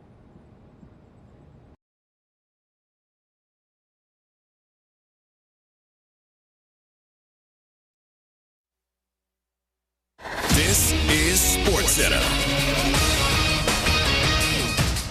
I'm Christine Lisi. Breaking news. Steelers quarterback Aaron Rodgers told reporters he will retire after the 2026 NFL season, his 22nd in the league. 2 days after an NBA playoff debut for the ages, Victor Wembanyama leads the Spurs against the Thunder in Game 2 of the West Finals, 8 Eastern on ESPN Radio. To keep Wemby from another Superman-like performance, OKC's got to put a big man on him, advises NBA champion Brendan Haywood. Chet got to go guard. Chet got to come out and play. Chet, listen, you're an all-defensive player. You're a young guy in this league. You got to go get that smoke. We ain't saying you're going to stop Wemby, but the first thing I would do if I'm OKC is I got to put a big body on dude and help from another area. Brendan Haywood on Freddie and Harry. Chet would be 7'1" OKC center Chet Holmgren. Thunder down 1-0 in the series. New Mavericks president Masai Ujiri said removing coach Jason Kidd was a difficult decision and was his alone. Avalanche defenseman Cale Makar will miss the NHL's West Final opener versus the Golden Knights due to an apparent upper body injury. 8 Eastern on ESPN. Hey, it's your resident Super Bowl champ Chris Candy coming up Thursday after blowing a 22-point fourth quarter lead. I'll tell you why Game 2 is a must-win for the Cavs. It's Unsportsmanlike, 6 a.m. Eastern, right here on ESPN Radio, ESPN2, and ESPNU. Now, The Hunt Palmer Show. This is a catastrophe. You are now listening to The Hunt Palmer Show. Brought to you by Renaissance Homes and Pools on 104.5 ESPN Baton Rouge. That's what I wished for when I blew out my candle. Locking down the middle of the day. Live from the Raising Cane studio. This is Hunt Palmer. The floor is yours. Hour 2, Wednesday edition of the Hunt Palmer Show, 104.5 ESPN Baton Rouge, brought to you by Renaissance Homes and Pools online at builtbyrenaissance.com, builtbyrenaissance.com. Officially working towards the weekend. I'm really working towards the weekend here because I'm heading up north here in about an hour to end my work week. So one more hour to go for me here. Taylor Sharp will be in tomorrow and Friday for you. And hopefully there's more LSU baseball to talk about over the course of those 2 days. But to make that happen, LSU's going to have to win tonight against Auburn. I previewed that game back in hour number 1. You can go ahead and check that out on demand if you would like. You can just rewind on the YouTube video if you want to, if it's right there at your fingertips. But it's a tough matchup for LSU. Jake Marciano's been really good. He's had a great year, a tough left-hander, good breaking stuff, great command, good competitor that's had a really strong season. He's been a little bit more hittable of late, but then you've got a good bullpen for Auburn. They lead the league in ERA, and you don't do that because you got one guy. You do that because you got a great staff. And Butch Thompson is a great pitching coach, and he does a great job there. And I would suggest he's maxing out the talent there because it's not that they have a bunch of like soft tossers or rag arms or anything like that, but it doesn't look like some of those just absurd Florida staffs, absurd Vanderbilt staffs that we've seen over the years that just ooze velocity. It's just a lot of really good pitchers that are effective, and he uses them well. And I don't think that LSU is going to see a ton of them tonight. I think you're going to see 2 or 3 of them tonight if all goes well for Auburn. But you're going to have to swing the bats because I just don't anticipate LSU holding anybody to 2 runs the rest of the way that this pitching staff has pitched all year and the way that it shakes out moving forward. But Koki Riley will be there for all of it. He's there in Hoover right now, was there until the wee hours of Wednesday morning last night as LSU extended its season. He joins us now on the Jim's Firearms Hotline. Koki, how are you? Doing pretty well. How's it going? Going quite well. What was your reaction in the press box last night when you found out that William Schmidt was scratched? I mean, obviously injuries are awful and it's wildly unfortunate, and I feel terrible for William, but there was also a sense of like, of course it happens to this team in this season from heck, I should say. Like, it is, this has just been a nightmare all around, and it just felt like, honestly, when that happened, it just felt like, this is how the season's going to end, huh? And, like, I don't want to sound too tongue-in-cheek when I say all that stuff, and they did end up winning the game, like, give them a lot of credit for that, but it was still like a you got to be kidding me sort of moment. It was, and then of course Omar Cerna gets hurt as well. What do you know about the injury, and what can you tell us as far as an update goes this afternoon? Yeah, he got stepped on. His hand got stepped on, and apparently it was very bloody and pretty gory. My guess is that he probably won't play today if it's that gory, and if he got stitches, which is what Jay said that he may have gotten stitches, or is probably going to get stitches. So it's hard to say exactly as to how long this is going to take. Because like, if they do win today without him, they play again on Friday. Can you play with a hand like that? I don't know. I don't know, because like I don't really remember covering a situation quite like this where the guy's hand literally gets stepped on. But it is now or never for this team. So like you kind of wonder like how available could he be? I don't know. I mean, there's also a decent chance that he just doesn't play again until, that just doesn't play again this season. February. So, yeah, exactly. I don't know. So we'll see. Is it your understanding? I realize that injury information is a little bit tough with this program at times, but that it's some sort of laceration and not a potential like fracture or dislocation? Yeah, I didn't really get any indication of that last night. So yeah, I mean there was no timetable set for him. There was just a suggestion that they may need stitches, and that it was pretty ugly. I saw the bandage itself; it was pretty heavily bandaged, as you kind of saw on the broadcast. So hard to say. Like it didn't really seem like it's I don't really think it's a situation where he's going to need half a year to rehab his hand, right, and he screwed up all the nerves in there. I don't think it was quite like that. But I don't know for sure. Like it's hard to really tell, and the injury kind of just happened. So we'll see. We will certainly see. I'm curious if you've gotten a chance to ask Stephen Milam or Jay Johnson why he has been a very mediocre hitter in February and March for 3 years and a really, really, really good one the rest of the way. Have you gotten any indication on that?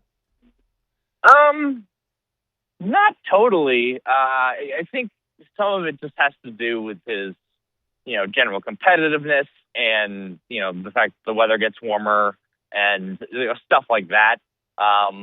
It just seems like he needs those extra reps to see the ball better. The one thing I do want to note is like his freshman year, he was really good out of the gate. Yeah. Remember, he was hitting like 380 or something crazy like that. Then he really fell off at the start of SEC play offensively, which makes a ton of sense, right? It's a freshman just starting in the SEC for the first time. And then after that, once they got to the second half of SEC play, he turned on the switch. Yeah. And he was really, really good for them offensively, obviously. And then ever since then, he's kind of fallen into that pattern that you just mentioned, right? Where he struggles the first 2 months of the season, month and a half of the season.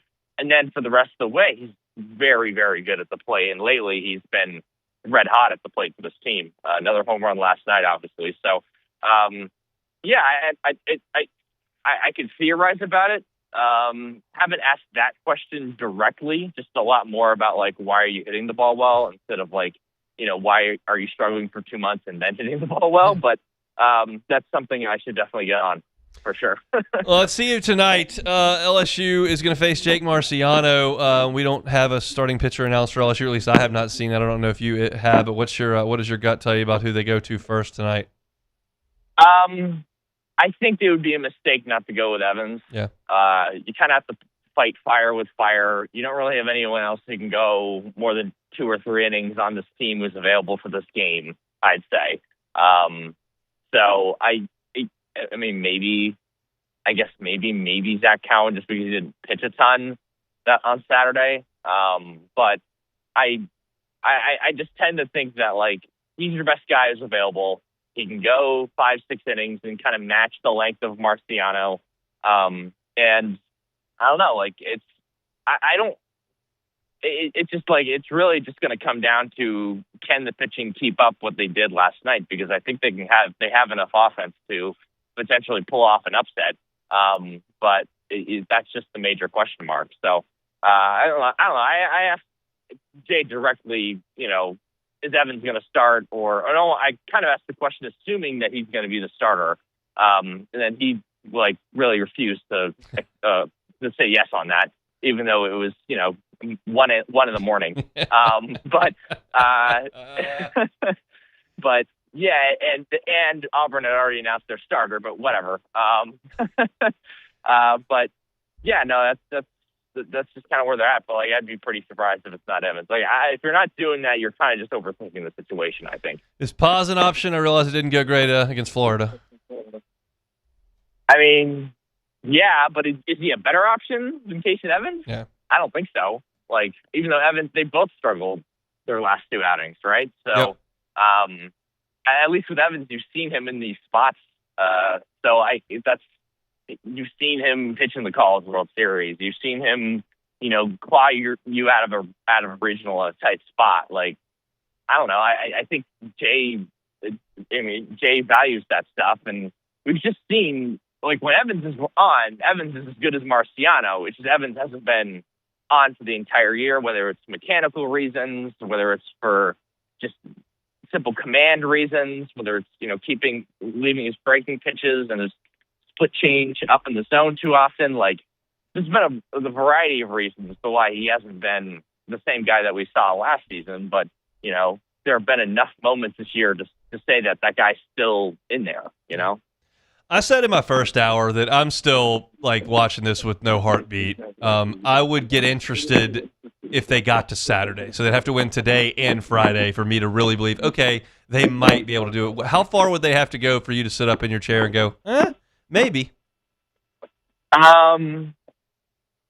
Yeah, I think it would have to be that, because even if they win this game, you're guaranteed to get to Friday, and then you play Texas A&M on Friday. Right. The same team that kind of blew you out the water in your own park when you were healthier. So, granted, I think playing in this park and playing in pitchers' parks in general kind of really helps this team. No doubt. It has helped J teams for even back when they were. Even back when they were a better team, the 24 team didn't win the national title, but they made the SEC championship game. So I think that really helped the Arms last night. It allowed them to feel more free to throw pitches in the zone. Because they're not worried. Guys just gonna hit it, 400 feet every single time into these crackerjack ballparks. I think that really helps the strikes. I think it really helps. Obviously, just having an outfield where you got a lot of range out there, especially if William Patrick is in the game. I'd probably have Patrick starting just so you can use that outfield range to your advantage in right field, and then have Dardar as an offensive option off the bench in case you're trailing in the game. It's still going to be a massive ask for this team, and they're going to have to ask someone like Reagan Ricken to throw 4 innings at some point, and he's got to be good. That's kind of the bare minimum. Cooper Williams is another guy who's going to have to do a lot this week for them to win 5 games in 6 days, especially without William Schmidt. But it's not. I don't think it's inconceivable that they win today, and we'll see where their pitching is at after that. I would just say that.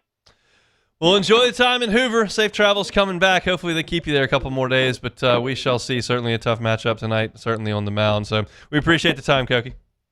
Awesome. Thanks so much. He is Koki Riley with The Advocate, covering the LSU baseball team. And he mentioned you got to have some guys do some things. Reagan Ricken throw 4 innings. It just reminds me of Daniel Bradshaw in the SEC tournament, carving guys up. Ryan Bird, left-hander in the early Maneri years, going out there and getting some guys out.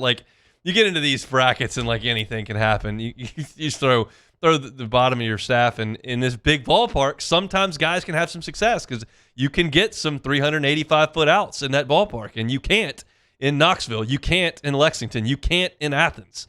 It's hard to do it in Dudy Noble. Sometimes the box gets real offensive. You got some ballparks that get really small really quickly, and Hoover Met's not like that. You can hit some home runs. Vanderbilt's banging balls off the wall this entire inning. I'm sitting up there watching as Koki's talking.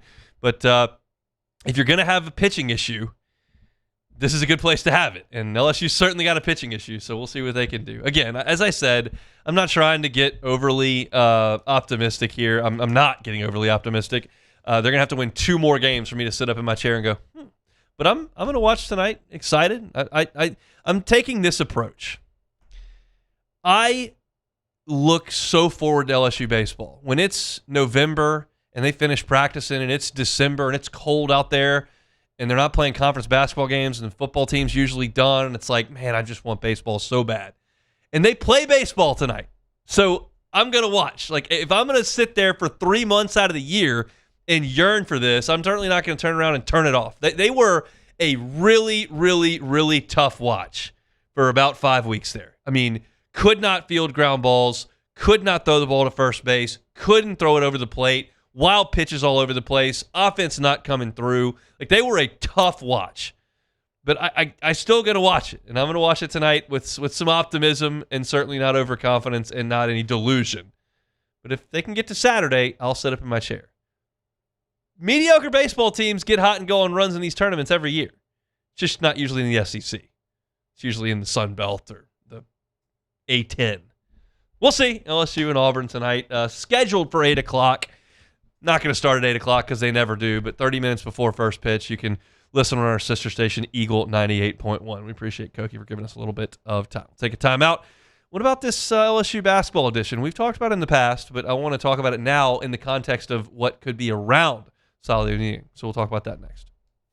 The Hunt Palmer Show. They got deals. Fabry Chevrolet GMC has got some savings for you, and I am going to tell you about them because if you'd like to get by and take a look, you can certainly do it. They're on Highway 61 in St. Francisville. You can get a 2026 Chevy Silverado at 0% APR financing from now until the end of the month. That's not a long time. You got a week and a half, but 0% APR financing on 2026 Chevy Silverados for 36 months. You can get a 2026 GMC Sierra 1500 at 2.9 financing for 72 months now until the end of the month. Great deals on Silverados and Sierras, and got some vehicles that are potentially really affordable. Chevy Trailblazer, Chevy Trax, as low as $30,000 over at Fabry Chevrolet GMC. So if that's the price range you're looking at, go see them. Highway 61 in St. Francisville. They're also online at FabryChevrolet.com. FabryChevrolet.com. If your office is experiencing performance issues like slow networks, jammed printers, or disappearing files, Advanced Office Systems may be right for you. With powerful IT solutions, print management, document imaging, and security systems, they help offices regain confidence naturally. Side effects may include uncontrollable efficiency, smoother workflows, and a sudden burst of office joy. Say goodbye to those emotional breakdowns in the supply closet and get back on track with Advanced Office Systems. Hi, this is Beth Serena. Welcome to my pool.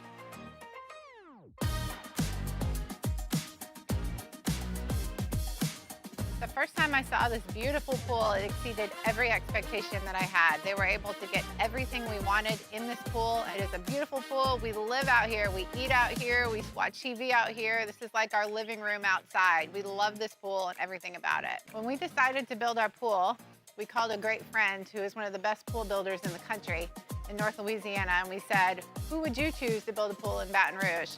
And without a hesitation, he told us Russell Pools. He said their history, tradition of great builds, great pools was unmatched. So of course, who did we call? Russell Pools. The advice I would give to anyone looking to build a pool is first call Russell Pools. They'll do an incredible job. It'll be incredibly organized. It'll be time efficient. And you will have your pool in no time.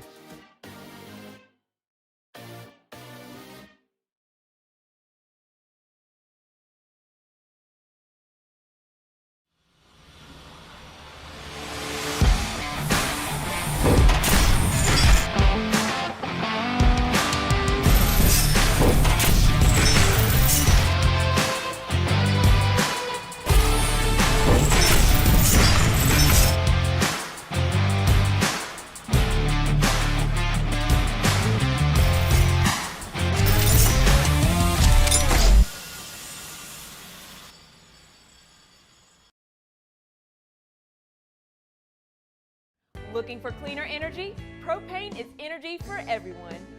Propane water heaters are very cost efficient, and the savings are even greater with a tankless propane water heater. We all know that Louisiana propane is a safe and environmentally friendly fuel. So why not go green while you save some green? I'm Miss Louisiana, Gabrielle McLeod, and for more information, visit louisianapropane.com.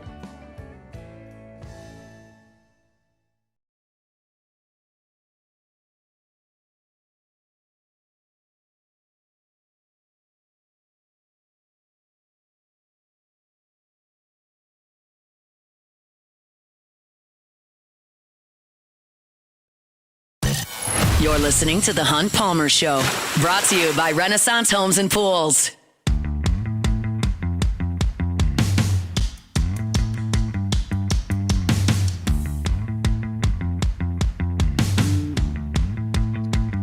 What a great morning for our station out at First American Bank and Trust. They're there at the Dutchtown location. That's one of the 25 in Southeast Louisiana. But it was Let Freedom Fly. Gave away 500 flags there at First American Bank and Trust because they want this community to celebrate Memorial Day properly. Let those flags fly. It's important to them to be part of this community. It's a local bank. It's First American Bank and Trust. I mentioned 25 locations. Been here since 1910. If you're looking for a commercial loan, First American Bank and Trust. If you're looking for a personal loan, First American Bank and Trust. Why go with them? Well, they're local, as I mentioned, but the decisions are made locally.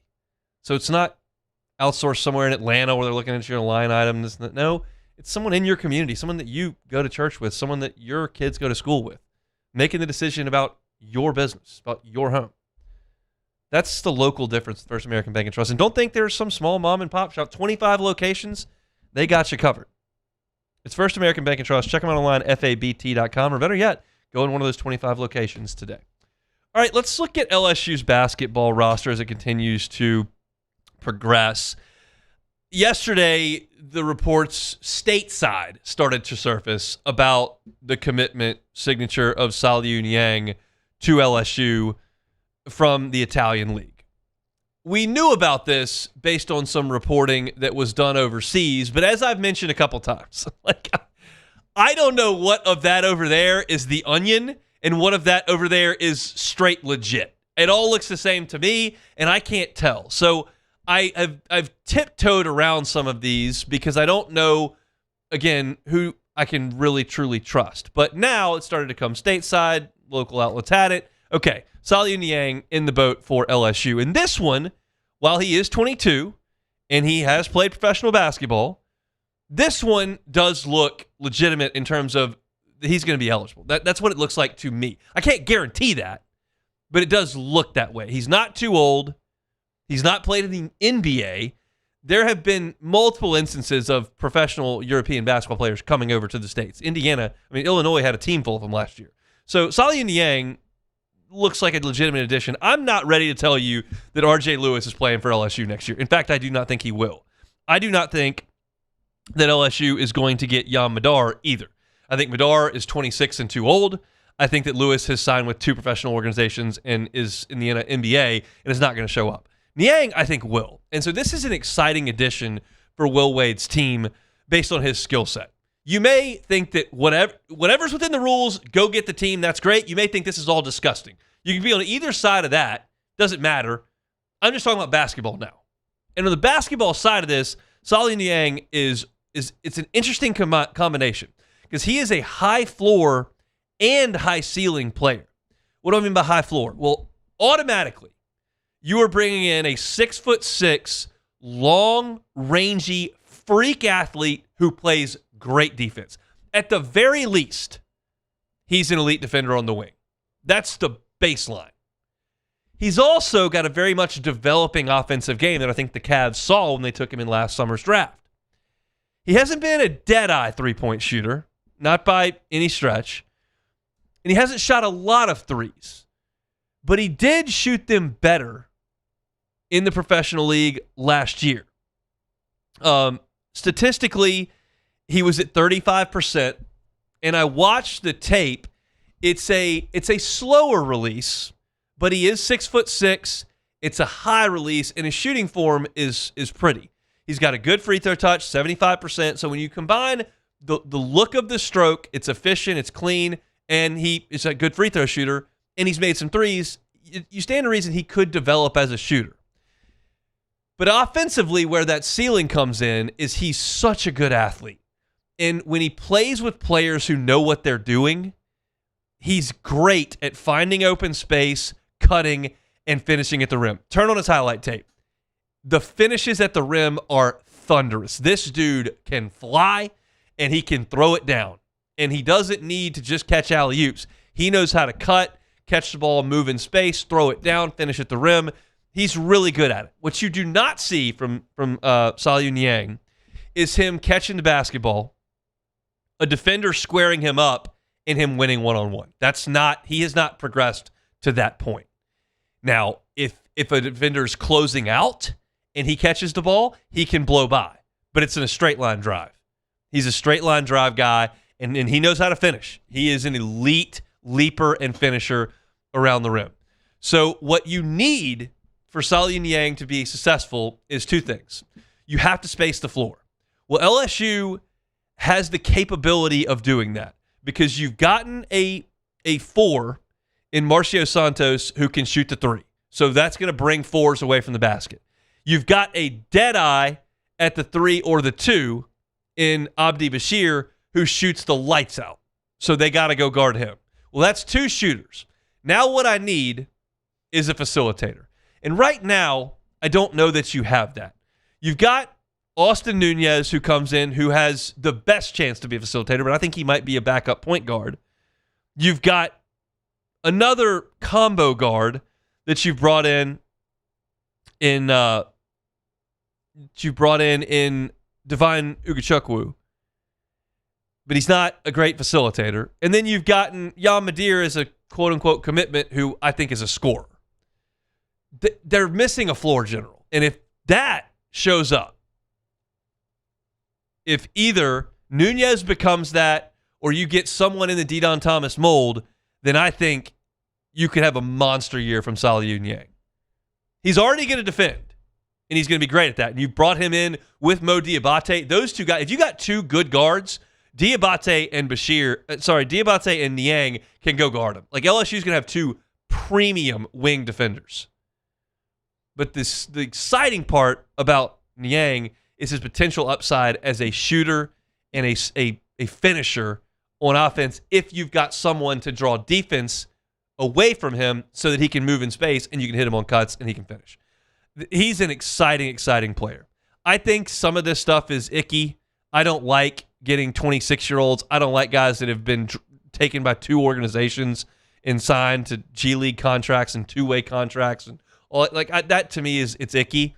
But this appears a little bit cleaner to me, and this is a guy that the Cavs thought was going to be really good. And if you do a sign and stash, like he got drafted last summer by the Cavs, it stands to reason they thought there was a chance he could help them this year.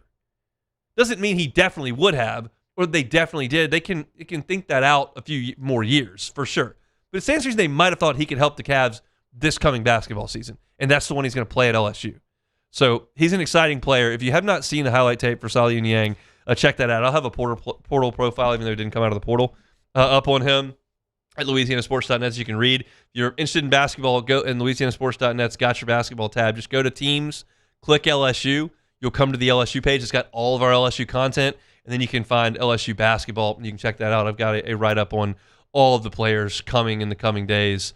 I'm confident some will be at LSU. I'm feeling like some may not. But I think that Saliu Niang is going to be at LSU, and he's an exciting player that Will Wade has landed from the Italian League. He's playing for the biggest powerhouse there, Virtus Bologna.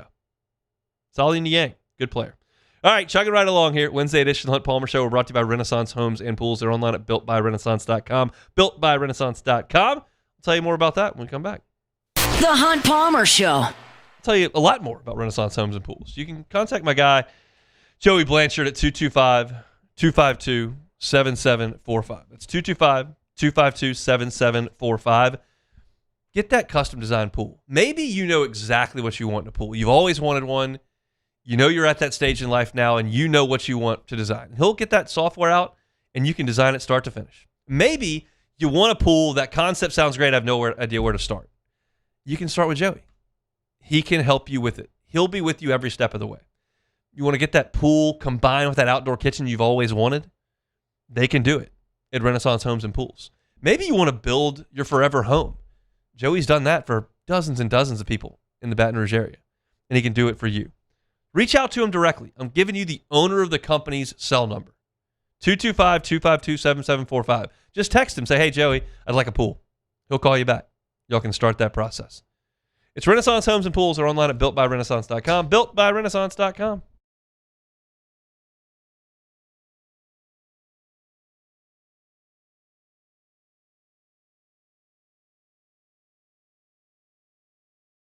Every ounce of Raising Cane's lemonade has been hand-squeezed that day from fresh lemons before being served over our signature crushed ice. Because when you make it right, you can taste it in every bite. Raising Cane's Chicken Fingers. One love.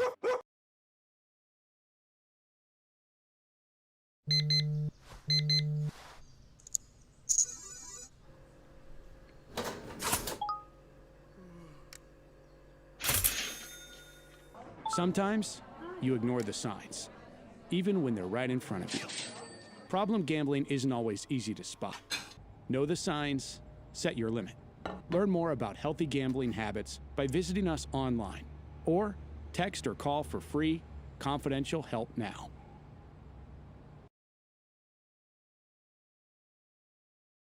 Most roofers just replace your shingles. At Pelican, we diagnose your roof, digging deep down to find the root cause of your roof symptoms. Now call for me? Good. We don't ignore your roof's issues, we address them. Let's just take care of this right here. Helping your roof to become the best version of itself. Interesting that you would say that. How does that make you feel? So call Pelican Roofing for your free roof checkup today.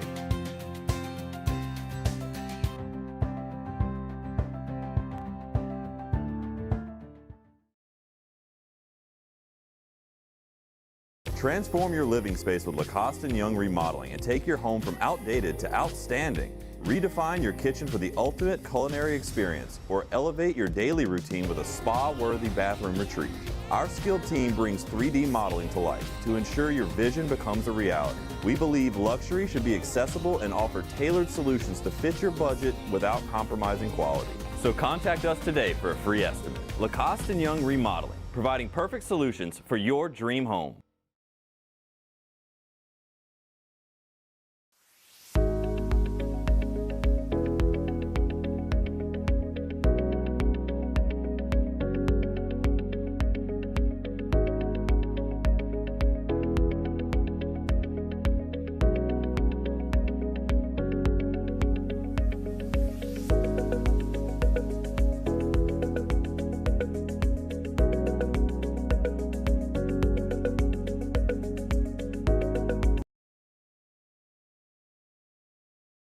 At Bayou Automotive, we believe in a sales process that puts you first. We want you to experience an easy purchase with clear pricing and great service. Let Bayou Ford and Bayou Chrysler Dodge Jeep Ram be your trusted partners in finding your perfect vehicle. You're listening to The Hunt Palmer Show, brought to you by Renaissance Homes and Pools.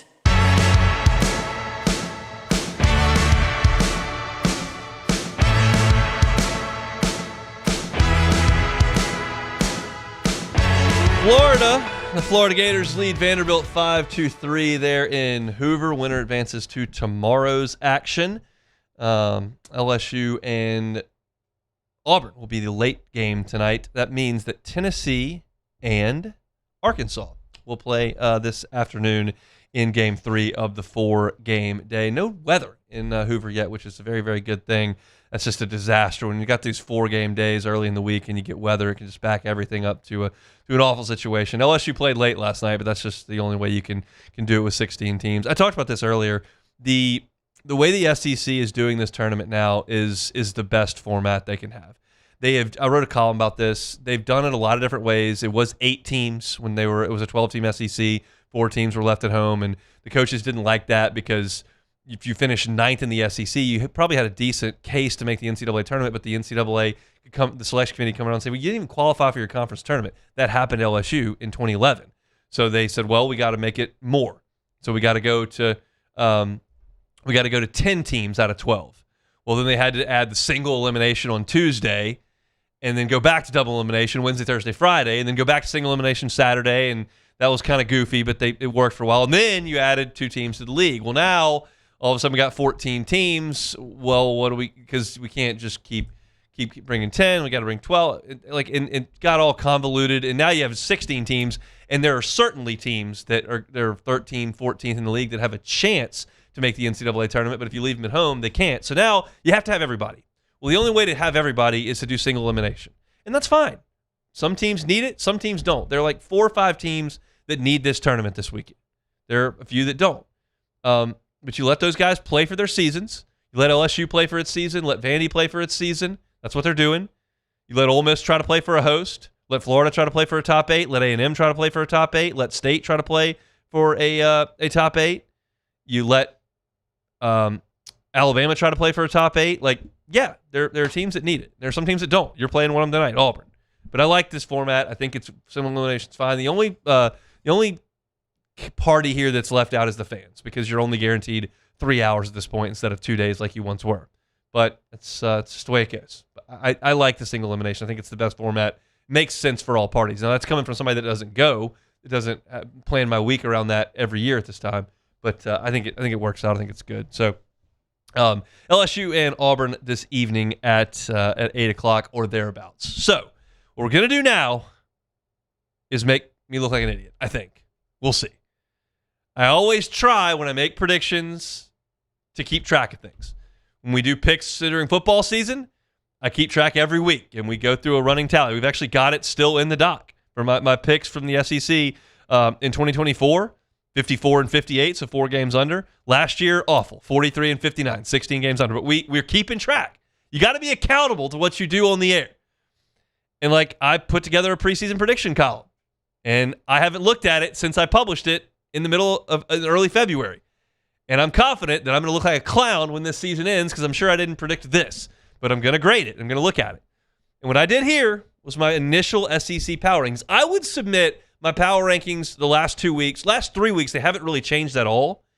That means I got it where I want it, and I did a good job with that.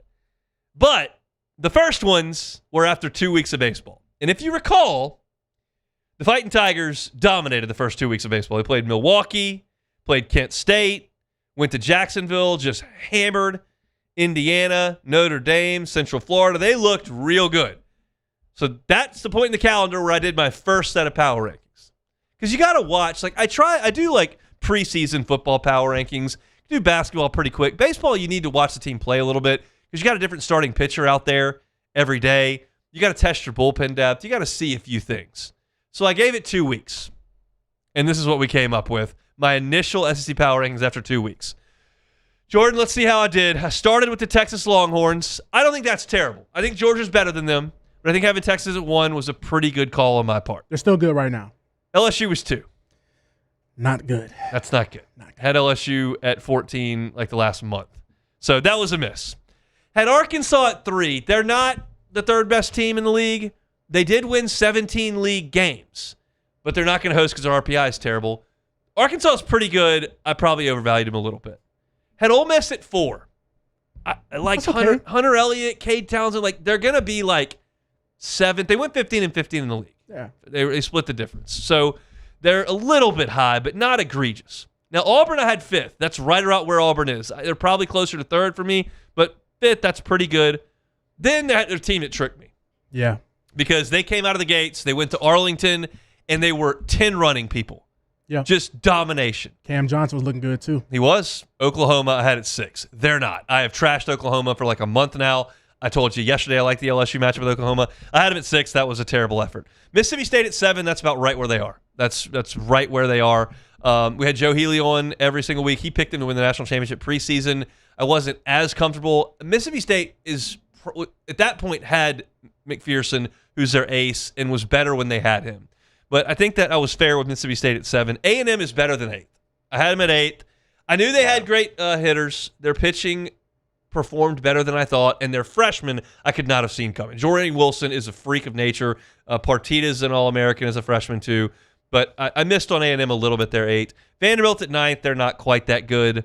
Florida at 10th is pretty fair. They're better than that a little bit. But there's a group there of A&M, Vanderbilt, Florida, Mississippi State. That's all right there in the middle of the league, and that's pretty fair. I had Georgia 11. But in your defense, they did not play anybody up until that point. They didn't even try. So in your everybody goes and plays in one of those Arlington or Houston or Jacksonville tournaments. Everybody goes out to Scottsdale or goes and plays a non-conference with Miami's, which is what Florida does. Everybody does something. Georgia did nothing. Yeah. They were winning the games. But what am I supposed to know? I mean, I guess I knew LSU wasn't good. They couldn't beat Sacramento State. But Georgia scheduled just complete powder puffs, and they're 11th. Tennessee at 12, that's pretty fair. Kentucky at 13, pretty fair. Alabama at 14, I missed. I did not see this coming. Rob Vaughn's done a really good job. I did not see this pitching coming from Zane Adams, and he's been really good. I did not see the Brady Neal emerging as an all-SEC caliber hitter. We saw him for 2 years here, not hit very much. I missed on Alabama, but I had South Carolina and Missouri 15-16, and that was correct. Yep. So if you look at the bottom, Tennessee, Kentucky, South Carolina, Missouri, pretty close. LSU is the one I needed in there instead of Alabama, but that was pretty close. Look at the top, pretty good. The complete air balls were LSU at 2, disaster. Georgia at 11, disaster. Alabama at 14, disaster. I would give myself like a B-. It's actually not that bad. Just LSU one, just because you're gonna roll with your squad, so that's okay. They were the defending champs. York was smashing. I mean, he was hitting tanks. Yeah, he was smashing. York was hitting balls all over the place. I got Schmidt and Evans. Cooper Moore's throwing strikes. That looks good. I know Cooper Moore was healthy. I mean, Gavin Guidry was back striking everybody. I don't remember looking at the stat sheet. Gavin Guidry had like 19 strikeouts and no walks. This is looking great. Yeah. I'm an idiot. The way that this season has gone is going to change the way that we look at LSU baseball in February for 2 or 3 years, because they looked so good 2 years ago in February when they finished not so great in 2024. They went to Houston, they smashed Rice, then they went to that Astros tournament and swept it. I wrote a column for On3 at the time that said, Houston, we don't have any problems, because they went to Houston, played 4 games, beat everybody. They were the defending national champs, looked great, and then all of a sudden they start 3-12 in the league. And this year, they're defending national champs again. They start off 2 weeks of incredible baseball, and then they fall flat for the rest of the schedule. So nobody in this town is going to give a hoot what LSU does next February. Yeah. So we're all just going to be like, all right, what? We don't know anything. Tell me this. What is going to be your approach next year going into your rankings that, you didn't see coming this year, but like next year, you're like, I'm not going to make this mistake twice? I think you have to buy into Wes Johnson's ability to consistently recruit a top 5 offense in the sport. Okay. That's not something we would have said he was going to do when he left here to go to Athens, because he's a pitching coach. But they just continue to pick up dudes who hit 25 homers. And it's not an accident at this point, because they've done it for 3 years in a row. Now, if they choke in a regional this year in their home ballpark for the 3rd year in a row, we're going to talk about that too. Yeah. But for the course of 56 games, 3 years in a row, they have been mashers. And it's not just the ballpark, because they went to A&M and beat the brakes off them, and they went to Mississippi State and beat the brakes off them. Yeah, they hit a ton of homers in that ridiculous baseball field they play in. But they also travel, and they're crushing people. And they're losing regionals at home, which is ridiculous. But yeah, that's something I'm going to have to look at. And I've got to keep my wits about me with LSU, because that was an absolute miss. They got some real proving to do in pitching. Now, I'll get a good look at their pitching staff in the fall, but I thought I got a good look at this pitching staff in the fall, and it didn't work. But one thing I will say, Kason Evans did not pitch very well entering the season in the scrimmages, and we all knew that, and we were all like, well, he had a 2.05 ERA last year. He was awesome against UCLA. Like, he'll be fine, and he wasn't, so we'll see. All right, that's a look at my SEC baseball power rankings. Looking back, I'll give myself a B-. I think it was fine. Come back and close out the show next. The Hunt Palmer Show. Auction wants to remind everyone that May is Stroke Awareness Month, and they give you an acronym to keep it front of mind. It's BeFast, BeFast. For BE, balance and eyes. If person is unable to maintain balance or vision's affected, the eyes are deviated to one side, take a look at that very, very closely. FAST, F-A-S-T, face, arms, speech, time. Does one side of the face droop or is it numb? Is one arm weak or numb? Is speech slurred? And time, if someone shows any of those symptoms, even if the symptoms go away, call 911, get them to a hospital immediately. It's very, very, very important that you get that done. Be aware of strokes. They're prevalent, and there are signs that you can look to that could help change a life or save a life. Remember, be fast. That's from our friends at Oxford.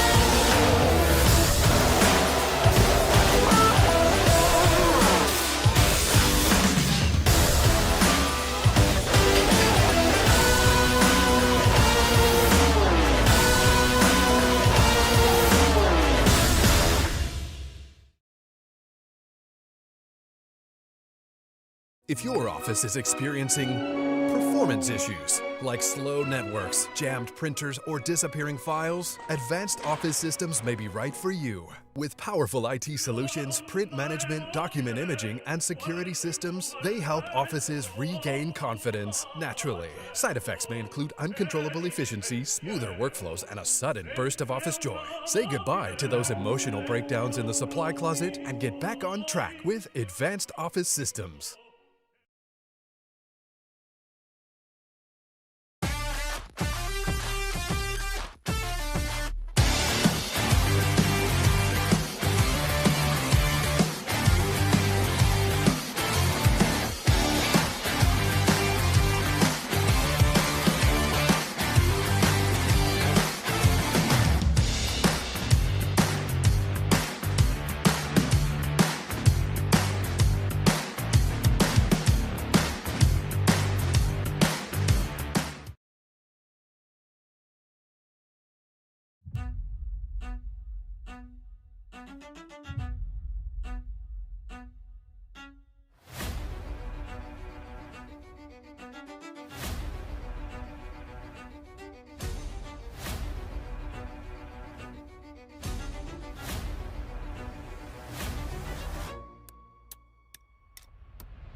Who bears the standard? Who sets the bar? It's not those satisfied by low-hanging fruit or by taking it easy. No, the standard is set by the best of us, by those who work hard. Dig deeper. Give more. At Sunshine, we're proud to provide John Deere products that work hard for you, the standard bearers. Find the dealer nearest you at sunequip.com.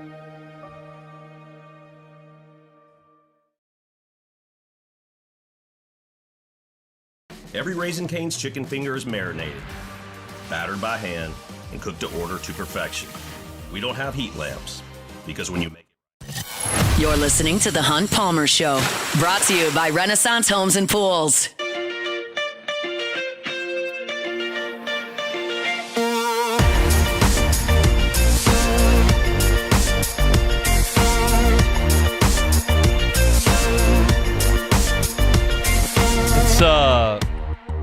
It's starting to hit me a little bit. It did in the break. I'm out the rest of the week. That was my last pregame show until Friday of Labor Day weekend. Well, that is, I hate that more than you know.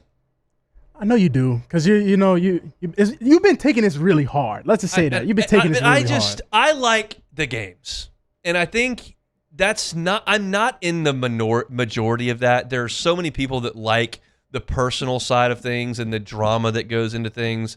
I like talking about the games, and I don't get that until, that's a long time. It is a long time. Don't it's get me June, wrong. July, and August. It's 3 months plus a week. That's July, the longest month though, because nothing. SEC Media Days tries to step in and save us, but That's tough because I don't have LSU winning the next 4 in baseball to play next week. So that's the end of the line for me. There's a chance there's a little more chatter. There's a chance I can write some more if they win tonight because they get an off day tomorrow. But Monday is the next time I'm back in this chair, and that season's going to be cooked by then. And that's a tough scene. I don't like that at all. I will say, and I said this in the break earlier, I'm still booked for Omaha. Yeah. That's a literal statement. We make that booking every winter in January/February. Holding strong. And I'm booked. I mean, now I've got the insurance. It was like $38 to cancel and I get all the money back. So we'll do that probably tomorrow. But right now, I'm booked for Omaha. So that's the plan. That's the plan right now. I'll be back at the Ameristar with the huge omelets, the sports book right to the side, French dips. Jacuzzi? Come on now. Come on. It's there. I'll be experiencing the omelet. I'll be experiencing the French dip. I will not be experiencing the jacuzzi. But I'm still booked for Omaha, baby. Take it or leave it. Take it or leave it. Take it or leave it. Today's hottest stories in sports, news, and sometimes even Hunt's life. The question is, will he take them or leave them? All right, so LSU great and Cincinnati quarterback Joe Burrow suggested that he wasn't caught off guard by former teammate Trey Hendrickson's decision to sign with the rival Baltimore Ravens in free agency. Burrow told reporters he felt the move was not very surprising. I know Trey. I love Trey, but I just know how he operates. So is QB1 throwing shots a little bit? Take it or leave it? I don't think so. I think he goes Trey. I'll leave that. I think, you've got some dudes rushing the passer in that division. They got that Watt character in Pittsburgh. They got the guy, Garrett. What's his name? 20-some sacks, that guy, And then they got, Trey Hendrickson now in Baltimore. That's not great. Let's do some blocking, Bengals. Matt threatened to fire me earlier today because I called myself a Bengals fan. He does not appreciate that at all. But I am a Bengals fan when Joe's healthy. And then he gets hurt sometimes, and I never watch him again. Not even for Jamar fantasy. I love Jamar, but Joe's the quarterback. Yeah, that's you're why right. I'm out. You're right. The Cavs had a 99.9% chance to win Game 1 versus the Knicks with a 22-point lead with 7 minutes left in the game, and they lost. They proceeded to close the regulation the Knicks proceeded to close regulation on a 30-8 run, then outscored Cleveland 14-3 in overtime. Jalen Brunson scored 15 of his 38 points in the fourth quarter on 7-9 shooting. So is this a series debilitating loss? Take it or leave it. I would take it. I think they're toast. They needed that game. Yes. On the road, by the way, I should add that. Look, I'm not exactly a basketball savant, okay? Yes. No one's offered me millions of dollars to coach the team. But can somebody give James Harden some help? My man cannot play defense, one-on-one ISO ball the whole fourth quarter. He's getting cooked. Stored. I mean, we got to get somebody else. You got to do something. That was really difficult to watch. Yes. Hunt, we're talking about a guy that was never a defender in his career. He's like 100. Exactly. Give him a little help. Exactly. Against a top Brunson 12 player. Is just feeding on him. That was fried his face off, man. So I think it might have been get my man some help. No help. They just left him out there to die. Just if he dies, he dies. I've never seen that type of game plan. He died. Yes. If he dies, he dies. So, man, this one, I know we keep talking about the international games, but the NFL did something crazy today. So the NFL proved the ability to play as many as 10 international games starting in 2027. They also voted to strip teams' ability to protect any home games from international play. So are we reaching that point where we're going to be talking about multiple international games for teams moving forward? Take it or leave it. I mean, I have to take it. It's where the money is. They are tapping into an untapped previously market. Yes. And that's what they're feeding on the money, and they keep making money on it. It creates different time slots. It creates different experiences with different people who can consume the product. It's just, I hate it, but it's just business, and it's going to keep happening. So the real question is now, is there a point in time where the NFL is going to start looking towards that international Super Bowl? Yes. Oof. And that's disgraceful, in my opinion. I think so. It's a little disgraceful. Come on, it's American sport. Yeah, I mean, you'd have to start it a little bit earlier to play it in London or wherever you would play it. Yeah. But like a 2 p.m. London, you can play it. Yeah. Like 2 p.m. here. Yeah. But yeah, I think they will. I don't know that that's in the next 5 years, but in the next 20, yeah. Oof, international Super Bowl. So that's it for take it or leave it. Play that thing in Mexico City. Big old stadium. Oh, you no. You don't have to alter the television window? Oh, no. After seeing what the cartel got going on, that would be the last place we need to have a Super Bowl. It's all about the cash. That's like a huge target. Come get us. Come get us. We're all right about here. the cash. No, sir. No, sir. I cannot co-sign that one. Now, London, I hate the idea, but, they throw the Jaguars there so much, I can just see it happening. Yeah. Like, the Jaguars basically live there. Yeah, that's a sad scene, too. Would you want to watch the Jags game in the pool? I would. That pool actually looks kind of lit. If it's like October in Jacksonville, that's good weather out there. That's good weather. I'd be in the pool. All right. That's I don't disagree with that. I could get in there and get a couple cold pops. That's going to do it for us today on this Wednesday. We're brought to you by Renaissance Homes and Pools, built by Renaissance.com, built by Renaissance.com. I'm done for the rest of the week. We're all off on Monday, so I'm back Tuesday. I misspoke earlier. I'm back Tuesday for my next edition of this show, but Taylor will be in the captain's chair the next couple of days. Appreciate him for stepping in. Hope everybody has a safe and wonderful holiday long weekend, and I'll be back on Tuesday. Matt's going to drive you home next on After Further Review. See how long the Tigers can make it. Got a feeling this will be it. The Hunt Palmer Show. Let me tell you about my friends at Fabry Chevrolet GMC. FabryChevrolet.com is the website. FabryChevrolet.com is the website. And you can get phenomenal deals. You'll see it right there on the website. They've got 2026 Chevy Silverados at 0% APR financing from now until the end of the month. So you got to move fast because May is coming to a close. But 0% APR financing on 2026 Silverados, that's worth moving quickly for. You can go to Highway 61 in St. Francisville, Fabry Chevrolet GMC, and check that out. Want a GMC Sierra 1500? 2.9% financing for 72 months now until the end of the month. Maybe you're looking for a Chevy Trax, Chevy Trailblazer, as low as $30,000 on those models at Fabry Chevrolet GMC. And you know that you're going to have a great buying experience there because they pride themselves on the customer service they've got at Fabry Chevrolet GMC. Make that short drive from Baton Rouge to St. Francisville. Tell the folks at Fabry Chevrolet GMC I said, hey, you won't regret you did. Check them out online. They're all there at FabryChevrolet.com. Hey, it's Matt Moscona. Look, back pain can sideline you from the things you love. That's why I trust Dr. Kevin McCarthy and the team